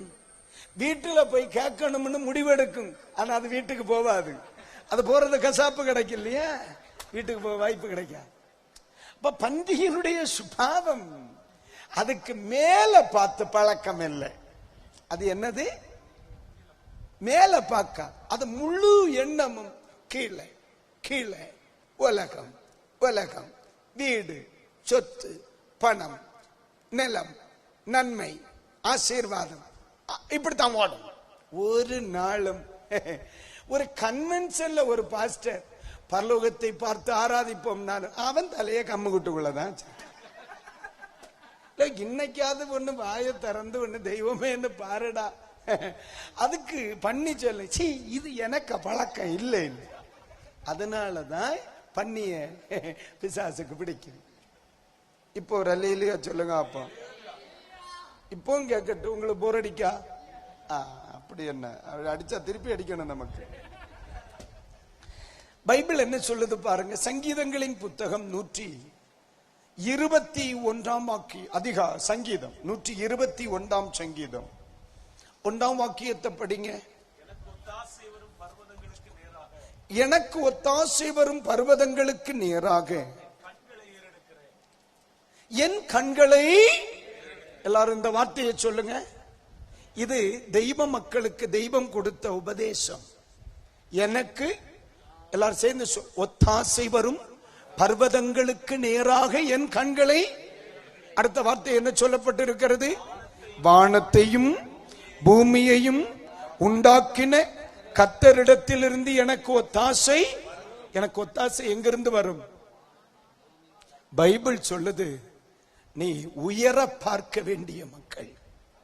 மனுஷனை தெய்வம் படைச்சப்போ அவனுக்கு இயல்பாய் கொடுத்த குணம், அவன் எங்கு பார்க்கணும்? உயர பார்க்கணும். அல்லேலூயா. இயேசுவை நீங்க பார்த்திருக்கீங்கல்ல? பார்த்திருக்கீங்களா? இந்த மனுஷனை நம்பி ஒன்னும் தலையாட்டி வழி இல்ல. இயேசுவை பார்த்திருக்கேன். ஆமான்னு சொன்னா எங்கன்னு கேப்பேன். இயேசுவை தெரியுமா இல்லையா? தெரியும் தெரியும் அக்கா, எனக்கும் தெரியும், நீ கோவப்படாத. இயேசுவை எனக்கு தெரியும். இந்த இயேசுனுடைய நேச்சரே அதானே. ஒரு பாத்திரத்தை கையில் எடுக்கிற, என்ன செய்யறாரு பாருங்க. வானத்திற்கு நேராய் தன் முகத்தை அண்ணார்ந்து பார்த்து, பிதாவே, அப்படித்தானே சொல்ற. அவருடைய வாழ்வின் வெற்றி அதுதானம்மா, வெற்றி அதானே. எப்படி சாத்தியமாகும்னு கேட்கிறான். சாத்தியமாகும்டா, அதானே சொல்ல. 5 அப்பமும் 2 மீனும் தான் இருக்கு. சீஷர்கள் என்ன சொல்றாங்க? அது சாத்தியப்படாது. அப்ப இயேசு சொல்லுகிறார், சாத்தியப்படுமா படாதான்னு நாம் பார்க்க கொண்டாக இல்லை. கையில் வந்து அவர் கையில் வந்ததல்ல, அவருடைய முகம் உதவிக்காய் உன்னதமானவரை நோக்கி பார்க்கிறது. தெய்வ மக்களே, நம்ம ஆலயத்திற்கு ஏன் வருகிறோம்? சிலருக்கு ஞாயிற்றுக்கிழமை மட்டும்தான் உயர பார்க்கும் பழக்கம்.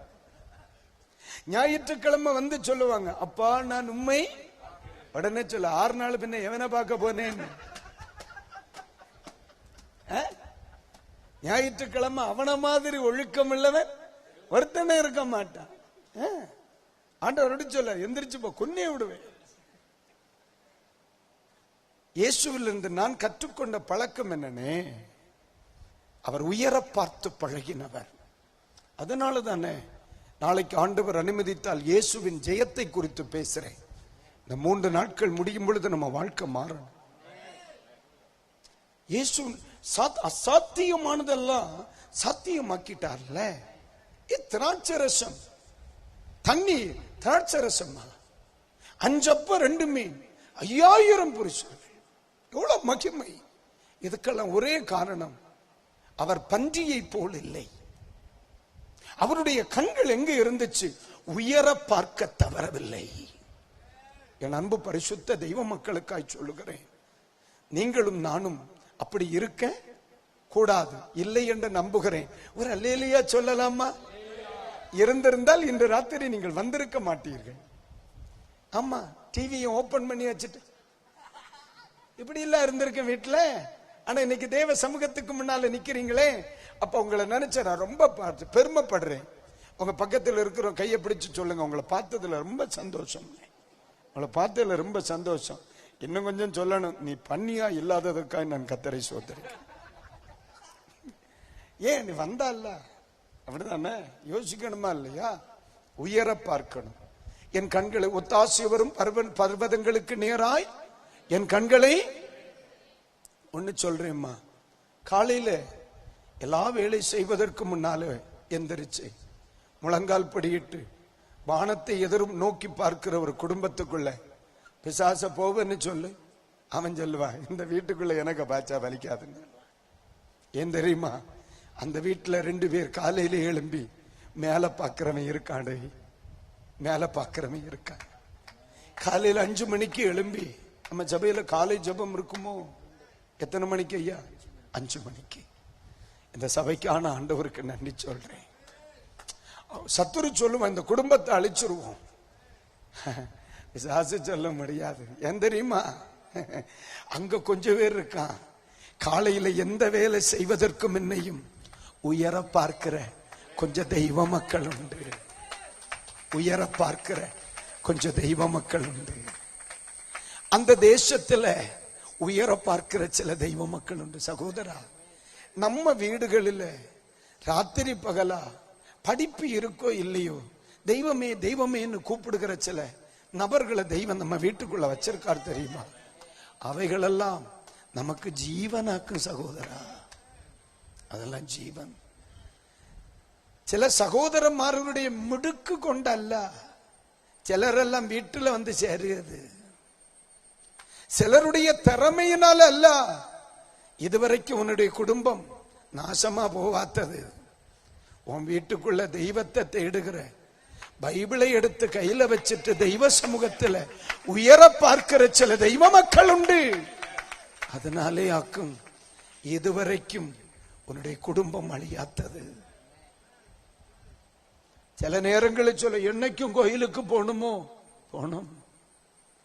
எப்பவும் ஜோம் பண்ணணுமோ? ஜோம் பண்ணணும்.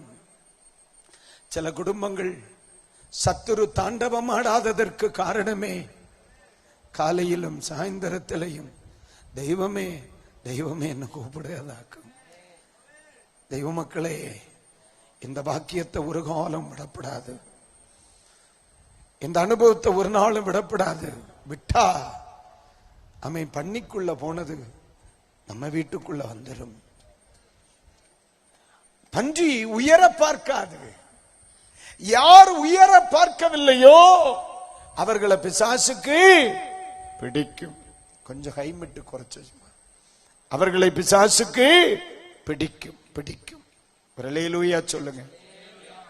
வயதானவர்களுக்காய் கர்த்தரை ஸ்தோத்திரிக்கிறேன். சில சின்ன பிள்ளைகளும் இங்க இருக்கிறீங்க. அம்மா அப்பா எல்லாம் வா சர்ச்சுக்கு போவோம், என்ன கூப்பிடும்போ போனோம் போனோம், தெய்வமே கூப்பிடணும். போய் ஆரம்ப நேரத்திலேயே போகணும், ஆண்டவரை பாடணும், ஆண்டவரை துதிக்கணும். சில சபைகளில் நம்முடைய ஊழியங்களில் இருக்கும், கண்டிப்பா 2 கைகளையும் பரலோகத்துக்கு நேர உயர்த்தி தெய்வத்திடம் அபயம் தேடணும். இந்த முகம் அங்க பார்க்கிற பழக்கம் நமக்குள் இருக்கிறது வரை பன்றியை விரும்பினவன் என்னை விரும்ப மாட்டான். பன்றியை விரும்புகிறவன் என்னை விரும்ப மாட்டான். அந்த வீட்டுக்குள் தெய்வத்தை தேடுகிறவன் உண்டு. Praise the Lord. நம்ம அநேக இடங்கள்ல சொல்லி இருக்கேன், நான் இங்கேயும் சொல்றேன். ஒரு நாள் ஒரு வாலிப தம்பிய பிசாசினால் பீடிக்கப்பட்டு கொண்டு வந்திருந்தாங்க பாஸ்டர். அது ஜோம் பண்ணிட்டு இருக்கிற, அது பயங்கரமா அலக்களிக்குது. அப்ப அவங்க அப்பா அவங்க அம்மா உறவுகள் எல்லாம் இருக்கு, இருந்தாலும் இந்த வாலிபையன் அவன் இல்ல, அவன் நார்மலா இல்ல. அந்த பிசாசு என்ன செய்துச்சு தெரியுமா? அடிக்கடி அந்த ஒரு பாட்டி, அதுக்கு பல்லே கிடையாது ஐயா, பல்லே கிடையாது. அது ஸ்தோத்திரம்னு பாத்திரம் இப்படிதான் சொல்லு. அந்த பாட்டி அது போல ஒரு தூணில சாஞ்சு உட்கார்ந்து இருக்குது. இந்த பிசாசு பிடிச்ச பையன் நல்லா ஆடிட்டு அந்த கிளவிய பார்த்து இப்படி வைப்பான். அப்ப நான் மனசுக்குள்ள நினைக்கிறேன், கொஞ்ச நேரமா நான் விட்டுட்டேன். கடைசியில பார்த்து ஏதோ இவங்களை 2 பேருக்கு என்ன இருக்கு, ஒரு மின் விரோதம் இருந்த மாதிரி. பல்லு போன கிழவிக்கு இந்த பயலுக்கு என்ன பிரச்சனையா இருக்கும்? ஒரு கட்டத்துல நம்ம ஊர்ல ஒரு பழமொழி சொல்லுவாங்கல்ல, பொறுக்கு மட்டும் பொறுப்பாங்க ஒப்ப பொறுப்பாங்க. நானே பொறுக்க முடியாம என்ன செய்துட்டேன், ஏன் இந்த பாட்டி ஒரு மாதிரி பாக்குற நீ அப்படின்னு கேட்ட உடனே எல்லாம் இவளால அப்படின்னு. அப்பந்தான் நினைச்சேன், பாட்டி பல்லு இல்லாம இருந்தாலும் ஏதோ 7.5 எழுத்து இருக்கு. என்னன்னு கேட்டா, பாட்டி பிசாசு சொல்லுது எல்லாம் இவளால. எப்பவும் இந்த வீட்டுக்குள்ள இவ சும்மா இருக்காளா, சோத்தராம் சோத்தராம் சோத்தராம் சோத்தரன். இவ சும்மா இருந்தா எனக்கு இந்த நிலைமை வந்திருக்குமா? இவ ஒருத்தையும் வாய வச்சுட்டு சும்மா இருக்காதுனால குழவி. அப்ப நான் நினைச்சேன், அந்த வீட்டுக்குள்ள உயர பார்க்கிற ஒரு பாட்டியம்மா இருந்திருக்காங்க. ஒரு பாட்டி சொல்லுதில்ல, ஒருத்தி அங்க இருந்ததுனால என்னால் அந்த வீட்டுக்குள்ள இருக்க முடியல. ஏன்? மீதியெல்லாம் உலகம் வீடு வீடு படிப்பு சொத்து சுகம் பணம்னு ஓடும்போ இந்த ஒரு பாட்டியும், தெய்வமே என் பிள்ளைகளுக்கு உதவி செய்ய மாட்டீங்களா? தெய்வமே என் புருஷன் வேலைக்கு போயிருக்கான், அவனை பத்திரமா கூட்டிட்டு வர மாட்டீங்களா? என் பிள்ளைகள் கல்லூரிக்கு போயிருக்கு, பரிசுத்தமா காக்க மாட்டீங்களா? தெய்வமே என் பிள்ளைகள் தெய்வத்தை அறியாம இருக்கிறார்களே, உன் அறிய பாக்கியம் தர மாட்டீங்களா? சில சத்தங்கள் சில வீடுகளில் இருந்து உயர பார்க்குது, பாத்தீங்களா? அவைகளெல்லாம் நம்முடைய குடும்பங்களின் ஜீவனாக்கும் சகோதரி, ஜீவனாக்கும். அல்லேலூயா. ஒருவேளை இன்றைக்கு ராத்திரியில், இன்றைக்கு வரையிலும் அப்படிப்பட்ட ஒரு பழக்கம், அப்படிப்பட்ட ஒரு நிலை, அப்படிப்பட்ட ஒரு சுபாவம் நமக்குள் இல்லை என்றால் சத்துருவின் கையில் சிக்கிக் கொள்ளாதபடி இன்றைக்கு ராத்திரி சொல்லுகிறேன், இந்த ராத்திரியில் ஆகிலும் தெய்வத்தை தேடுவதற்கு நீ உன்னை ஒழுங்குபடுத்துவாயாக. அல்லேலூயா. நான் சொல்ல சரிதான் அம்மா. அல்லேலூயா. பிள்ளைகள், நம்முடைய திருச்சபைகளில் வேதபாட வகுப்புகள் இருக்குமா பாஸ்டரையா? இருக்கும் தானே? ஏன் கொல்லி கொடுக்கிறாங்க? ஏன் ஆலயத்திற்கு போக கட்டாயப்படுத்துறாங்க? ஐயா, ஞாயிற்றுக்கிழமை ஒரு நாள் கிடைக்கிற எக்ஸ்ட்ரா கல்விகள் தேவையில்லை. அன்றைக்கு நாம் தேவ சமூகத்திற்கு போவோம். நம்முடைய பிள்ளைகள் உயர பார்த்து பழகட்டுமே, நம்முடைய மக்கள் உயர பார்த்து பழகட்டுமே. நம்முடைய பிள்ளைகள் ஆலயத்தில் இருந்து முழங்கால் படியிட்டு உயர பார்த்து பழகட்டுமே. காரணம் என்ன? அவன் கையில் அவர்கள் சிக்கிவிடக் கூடாது, அவன் கையில் அவர்கள் சிக்கிவிடக் கூடாதே. உயர பார்க்காதவர்களை சத்துரு விரும்புவானே. உயர பார்க்காதவர்களை சத்துரு விரும்புவானே. கைகளை உயர்த்தி அல்லேலூயா. கொலோசியருக்கு எழுதிய நிருபம், கொலோசியருக்கு எழுதிய நிருபம் 3ஆம் அதிகாரம் 1, 2 வசனங்கள். 1, 2 வசனங்கள்.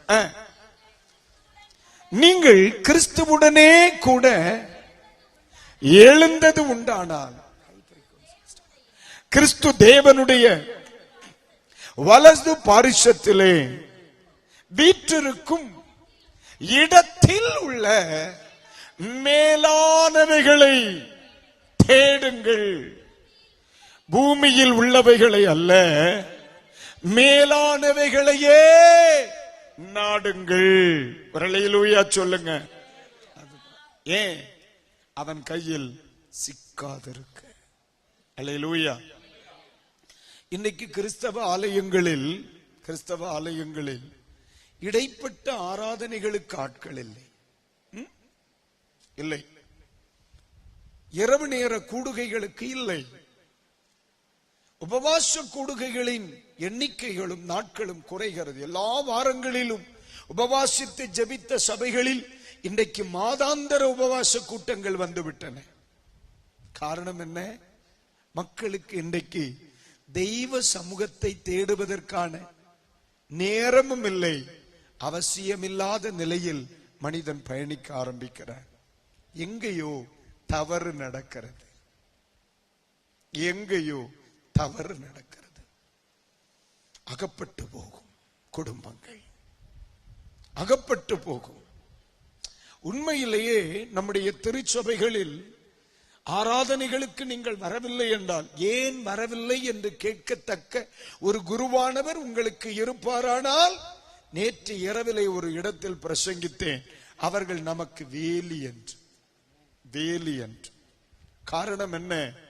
அவன் கையில் அகப்படாதிருக்க இவர்கள் வழி சொல்லுவார்கள். பிரதர் ஜெபம் இருக்கு, சிஸ்டர் ஜெபம் இருக்கு. அங்க மோட்டிவேட் பண்ணுவாங்க. காலையில் எழும்பி ஜோம் பண்ணுங்க, ராத்திரியில ஜோம் பண்ணுங்க, தேவ சமூகத்துல ஜோம் பண்ணுங்க அப்படின்னு மோட்டிவேட் பண்ணுவாங்க. ஏன்? அவங்களுக்கு தெரியும், உயர பார்க்கும் பழக்கம் இல்லை என்றால் சத்துருவின் கையில் குடும்பம் அகப்படும். அல்லேலூயா. எபேசு திருச்சபை என்ற ஒரு சபை இருக்கிறது. வெளிப்படுத்தல் 2ஆம் அதிகாரத்தில் அந்த பகுதியை கவனிக்கும் பொழுது அந்த சபையை பார்த்து ஆண்டவர் சொல்லுகிறார், நீ ஆதியில் என்னிடத்தில் கொண்டிருந்த அன்பை விட்டாய் என்று ஆண்டவர் சொல்லுகிறார். நீ ஆரம்பத்தில் இப்படி இல்லையே. நீ என்னை தேடுகிறவனாக இருந்தாய், என்னை பாடுகிறவனாய் இருந்தாய், எல்லா தேவைகளுக்கும் என் சமூகத்தை நோக்கி பார்த்தாயே. இன்றைக்கு டைம் இருந்தா வரேன் brother, I will try brother, இப்படியே ஓடுதே. ஆண்டவர் சொல்லுகிறார், சத்துருவின் கையில் சிக்காதபடிக்கு உயர பார்ப்பதை விட்டு விடாதீங்க. எத்தனை பேர் ஆமென் சொல்லுவீங்க? சொல்லுங்க அல்லேலூயா. சொல்லுங்க அல்லேலூயா. தேவ கிருபை என்றும் உள்ளது, அவர் கிருபை என்றும் உள்ளது. அவரை போற்றி துதித்து பாடி அல்லேலூயா என்றார் பறிப்போம். அவரை போற்றி துதித்து பாடி அல்லேலூயா என்றார் பறிப்போம். தேவ கிருபை என்றும் உள்ளது, அவர் கிருபை என்றும் உள்ளதே. அவரை போற்றி துதித்து பாடி அல்லேலூயா என்றார் பறிப்போம். அவரை போற்றி துதித்து பாடி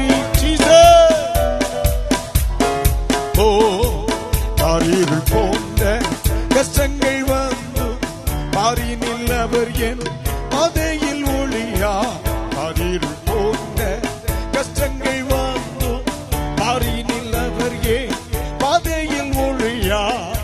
என்னை நடத்தினார் அவர் நல்லவர், அவர் கிருபை என்றும் உள்ளது. என்னை நடத்தினார் அவர் நல்லவர், அவர் கிருபை என்றும் உள்ளது.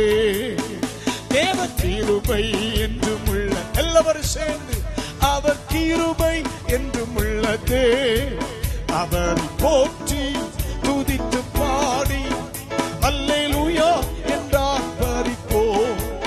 அவர் போற்றி துதித்து பாடி அல்லேலூயா என்றார் பறிப்போம். காரிருள் போன்ற கஷ்டங்கள் வந்தோ பாரினில் அவர் ஏன் பாதையில் ஒழியா. காரிருள் போன்ற கஷ்டங்கள் வந்தோ ஒழியா. என்னை நடத்தினார் அவர் நல்லவர், அவர் கிருபை என்று உள்ளது. என்னை நடத்தினார் அவர் நல்லவர், அவர் கிருபை என்று. கைகளை தட்டி பாடுவோம். அல்லேலூயா, அல்லேலூயா, அல்லேலூயா,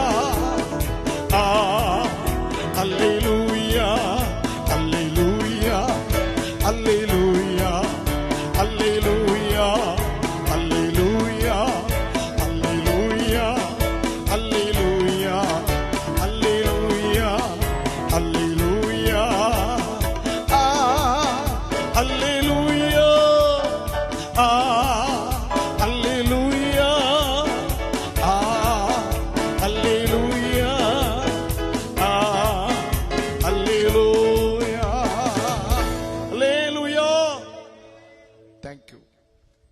இந்த பண்டிகைகளை ஏன் சாத்தானுக்கு பிடிச்சிச்சு?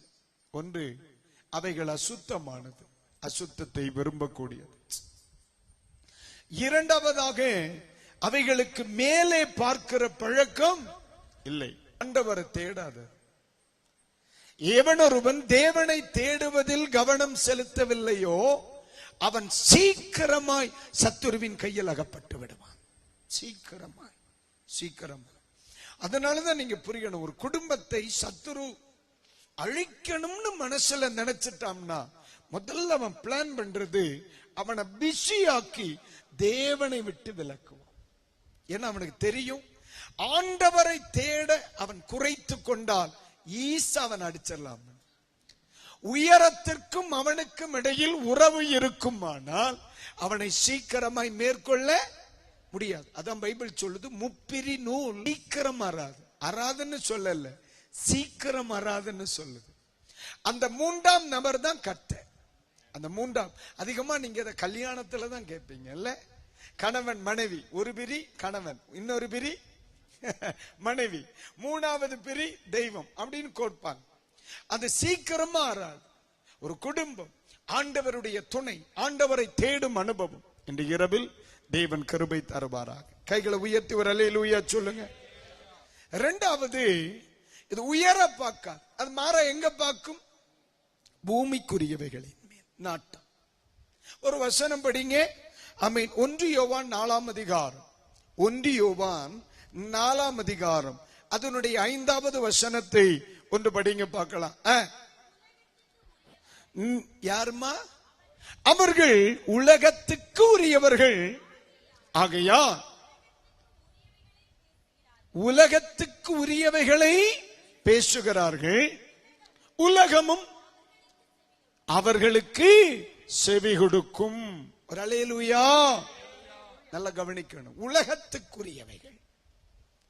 ஆண்டவர் என்னை ஊழியத்திற்கு அழைத்த பொழுது, என்னை இந்த மாதிரி பல வருஷமா பேசிட்டு இருக்கிறேன், இந்த மாதிரி தேவன் என்னை ஊழியத்திற்கு அழைத்த பொழுது ஆண்டவர் எனக்கு சொன்ன மிக பிரதானமான ஒரு காரியம், ஒரு நாளும் உன்னுடைய பிரசங்கம் உன் ஜனங்களுக்குள்ளே உலக ஆசையை ஏற்படுத்தக்கூடாது.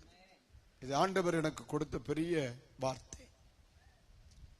என்னுடைய செய்தி கர்த்தர் ஆசீர்வதிக்கிறவர், நான் இல்லைன்னு சொல்லல. ஆனால் எனக்கு தேவையானதை கர்த்தர் அறிந்திருக்கிறார். ஒரு நாளும் கர்த்தர் என்னை கைவிட மாட்டார். அல்லேலூயா. பைபிள் சொல்லுது உலகத்துக்குரியவைகளை அல்ல, மேலானவைகளையே. ஏன் உலகத்துக்குரியவைகளின் மேல் மனிதன் நாட்டம் கொள்ளக்கூடாது என்று சொல்லப்பட்டிருக்கு? ஒரு எக்ஸாம்பிள் சொல்றேன். உங்களை என்னை எதற்கு கர்த்தர் அழைத்தார்? பைபிள் சொல்லுது ஆசீர்வதிக்கப்பட்டவர்கள் என்று அறிந்து நீங்கள் மற்றவர்களை என்ன செய்யுங்க? ஆசீர்வதிங்க. அப்படித்தானே பைபிள் சொல்லுது. பூமி உன் நிமித்தம் சபிக்கப்பட்டிருக்கும். யாரை பார்த்து சொன்னார்? ஆதாம பார்த்து சொன்னார். பூமி உன் நிமித்தம் சபிக்கப்பட்டிருக்கும். என்ன இருக்கு? சாபம் இருக்கு. ஆண்டவர் சொன்னார், பூமிக்குரியவைகளை நோக்காதே. ஏன்னா உள்ள என்ன கிடக்கு? சாபம் கிடக்கு. தேவன் உங்களை என்னை அழைத்தது நோக்கம் என்ன? ஆசீர்வதிக்கும்படி அழைத்தார்.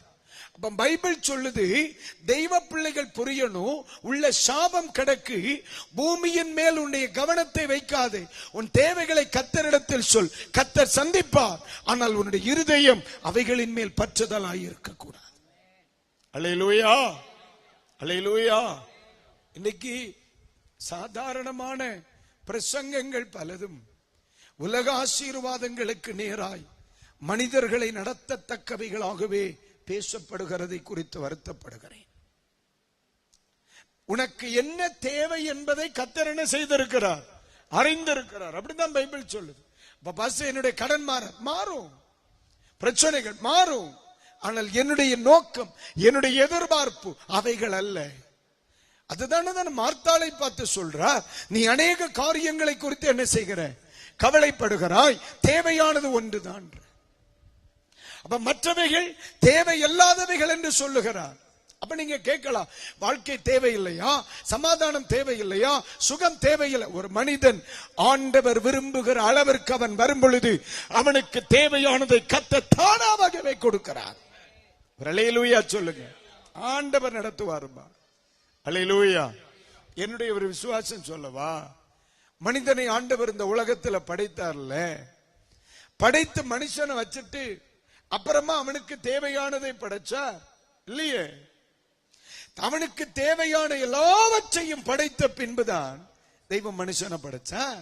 அப்போ மனுஷனை நான் கடைசியா படைக்க போறேன், அவனுக்கு என்னென்ன வேணும்னு அவருக்கு தெரிஞ்சிருக்குல்ல.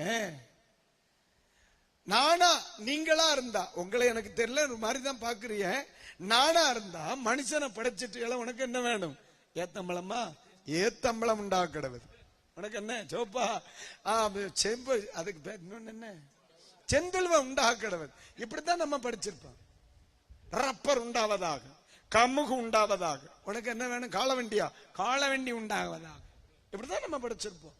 ஆனா ஆண்டவர் அப்படி அல்ல. எல்லாவற்றையும் படைத்த பின்பு மனிதனை படைத்தார். ஏன்?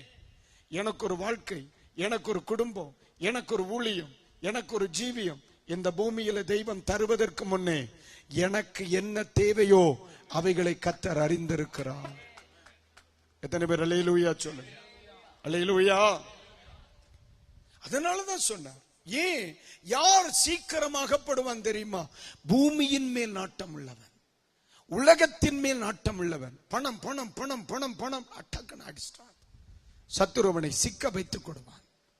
அதனாலதான் பண்டி அதுக்கு ரொம்ப பிடிச்சு, அது கீழானவைகளின் மேல் நாட்டமா இருந்துச்சு. ஒரே ஒரு வசனத்தை மட்டும் படிங்க, ஜோம் பண்ணுவோம். மத்தேயு 12ஆம் அதிகாரம் அதனுடைய 43, 43, 44, 45 படிங்க பார்க்கலாம். எப்படிமா? அசுத்த ஆவி ஒரு மனுஷனை விட்டு புறப்படும் பொழுது வறண்ட இடங்களில் அலைந்து, எப்படிமா? நம்ம இளைப்பாறுதல் தேடியும் கண்டடையாமல் தன் விட்டு வந்து என் வீட்டிற்கு திரும்பி போவேன் என்று சொல்லி அங்கே வந்து அந்த வீடு எப்படிங்க? வெறுமை. அந்த வீடு வெறுமையாகவும் பெருக்கி ஜோடிக்கப்பட்டதாகவும் இருக்க கண்டு திரும்பி போய் தன்னிலும் பொல்லாதவைகளில் வேற 7 ஆவிகளை தன்னோடு கூட்டிக் கொண்டு வந்து எப்படிங்க? உட்புகுந்து அங்கே குடியிருக்கும். அப்பொழுது அந்த மனுஷனுடைய முன்னிலையிலும் பின்னிலை அதிக கேடுள்ளதாயிருக்கும். சிக்கியாச்சா? நீங்க நல்லா கவனிக்கணும். ஏன் அது போனது திரும்ப வந்துச்சு? ஏன் அது போனது திரும்ப வந்துச்சு? அது எப்படி இருந்துச்சு? வெறுமையா இருந்துச்சு.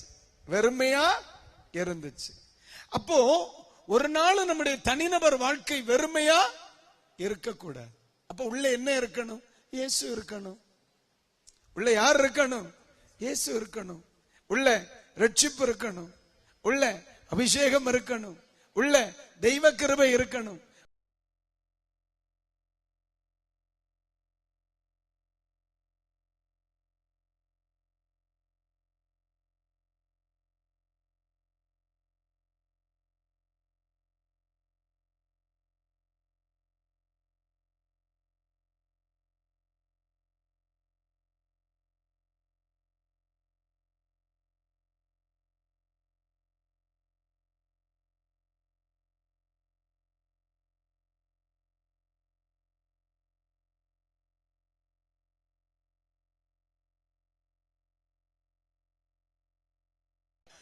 நமக்கு ஆப்பாய் போகும்.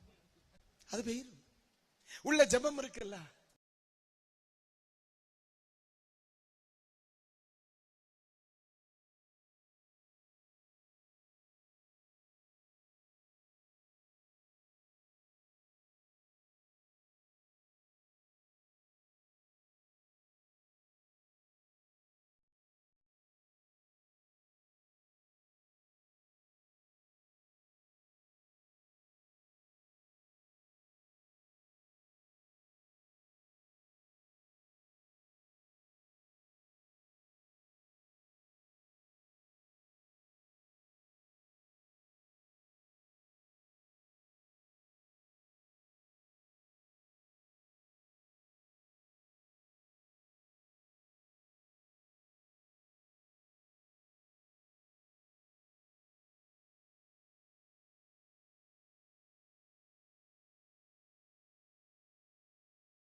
ஒருவேளை நீங்கள் அபிஷேகம் பெற்றவர்கள் ஆனால் ஆவியில நிரம்பி ஒரு கணம் தெய்வத்தை ஆராதி.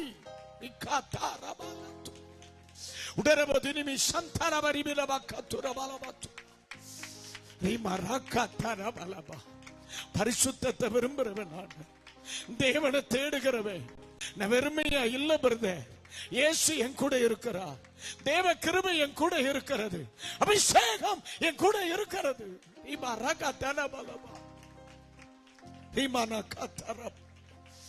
சில வீடுகளின் மேலே ஒரு தேவனுடைய மகிமை இறங்கி வருகிற இரவு. தெளிவா சொல்றேன், சில வீடுகளை கர்த்தர் இன்றைக்கு ராத்திரி வேலி அடைக்க போகிறார். தேவனுடைய மகிமை சில வீடுகளில் ஆழமாய் வெளிப்படுகிறது. தேவனுடைய வல்லமை இன்றைக்கு ராத்திரியில் சில வீடுகளின் மேல் வெளிப்படுகிறது.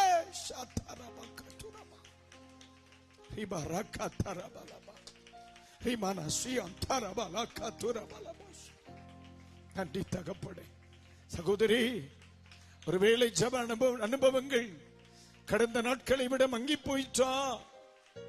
ஆவிக்குரிய அனுபவங்களில் கடந்த நாட்களை விட குறைந்து விட்டீர்களா?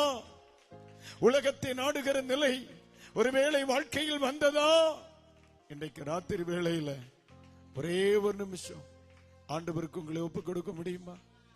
எத்தனை பேர் ஆண்டவரே, இன்னைக்கு ராத்திரி வேளை கடந்த நாட்களில் இருந்த ஒரு ஆவிக்குரிய நிலைமையில நான் இல்லை, ஐம் சாரி, மறுபடியும் என்னை ஆண்டவருடைய கையில் என்னை அர்ப்பணிக்கிறேன், என்னை உயிர்ப்பியும் என்று சொல்கிறவர்கள் உங்க வலது கரத்தை உயர்த்துங்க. வெட்கப்படவே கூடாது. நான் வாலிப நாட்களில் இருந்த ஆவிக்குரிய அனுபவம், ரட்சிப்படைந்த நாட்களில் நான் ஆவிக்குரிய வாழ்க்கையில இருந்த அனுபவம் எனக்கு இல்லை. I'm sorry. என்னை ஒன்று கூட உடைய கரத்தில் தருகிறேன். ஒருவேளை இந்த ராத்திரி என் சத்தத்தை கேட்கிறவங்க பாவ வாழ்க்கை மறைந்திருக்கிறதா, உலகத்தின் மேல் நாட்டம் இருக்கிறதா, உலகத்திற்கு அடுத்த காரியங்களில் கவனம் செலுத்துறீங்களா? பிளீஸ் பிரதர், அதை விட்டுருங்க. பரிசுத்தமாய் வாழ ஒப்பு கொடுங்க. இன்னைக்கு ராத்திரி கத்த சொல்லுகிறார், ஒரு பெரிய மாற்றத்தை தருவேன். இடைப்பட்ட காலங்களிலே ஜீவிதத்தில் வந்து போன சில உடைவுகளை நான் சரி பண்ணுவேன் அப்படின்னு கத்த சொல்றேன். பொருள் இருக்கும், என் வாழ்க்கையில எடுபட்டு போகாத ஒரே சொத்து இயேசு. நீங்க தான் ஆண்டவரே, இயேசு நீங்க தான் ஆண்டவரே. சொல்ல முடியுமாக்கா? அண்ணன் சொல்ல முடியுமா? தம்பி தங்கச்சி சொல்ல முடியுமா? இந்த உலகத்துல என் வாழ்க்கையில தந்த பெரிய சம்பாத்தியம் நீர் என் வாழ்க்கையில இருக்கிறது ஆண்டவரே. நான் சத்துருவுக்கு அல்ல. என் பெயரை கேட்கும் பொழுதே சத்துரு நடுங்கணும். என் பெயரை கேட்கும் பொழுதே சத்துரு நடுங்கணும். இந்த இடத்துல அப்படிப்பட்ட சில தெய்வ மக்கள் இருக்கிறீங்க. தெளிவா சொல்றேன், இன்னைக்கு ராத்திரி அநேக தெய்வ மக்கள் அடையாளமிடப்படுவார்கள். பரிசுத்த பிதாவே, அல்லேலூயா. இந்த இரவில் தெய்வ சமூகத்தில் இருக்கிற ஒவ்வொரு பிள்ளைகளுக்கு ஜெபிக்கிறேன்.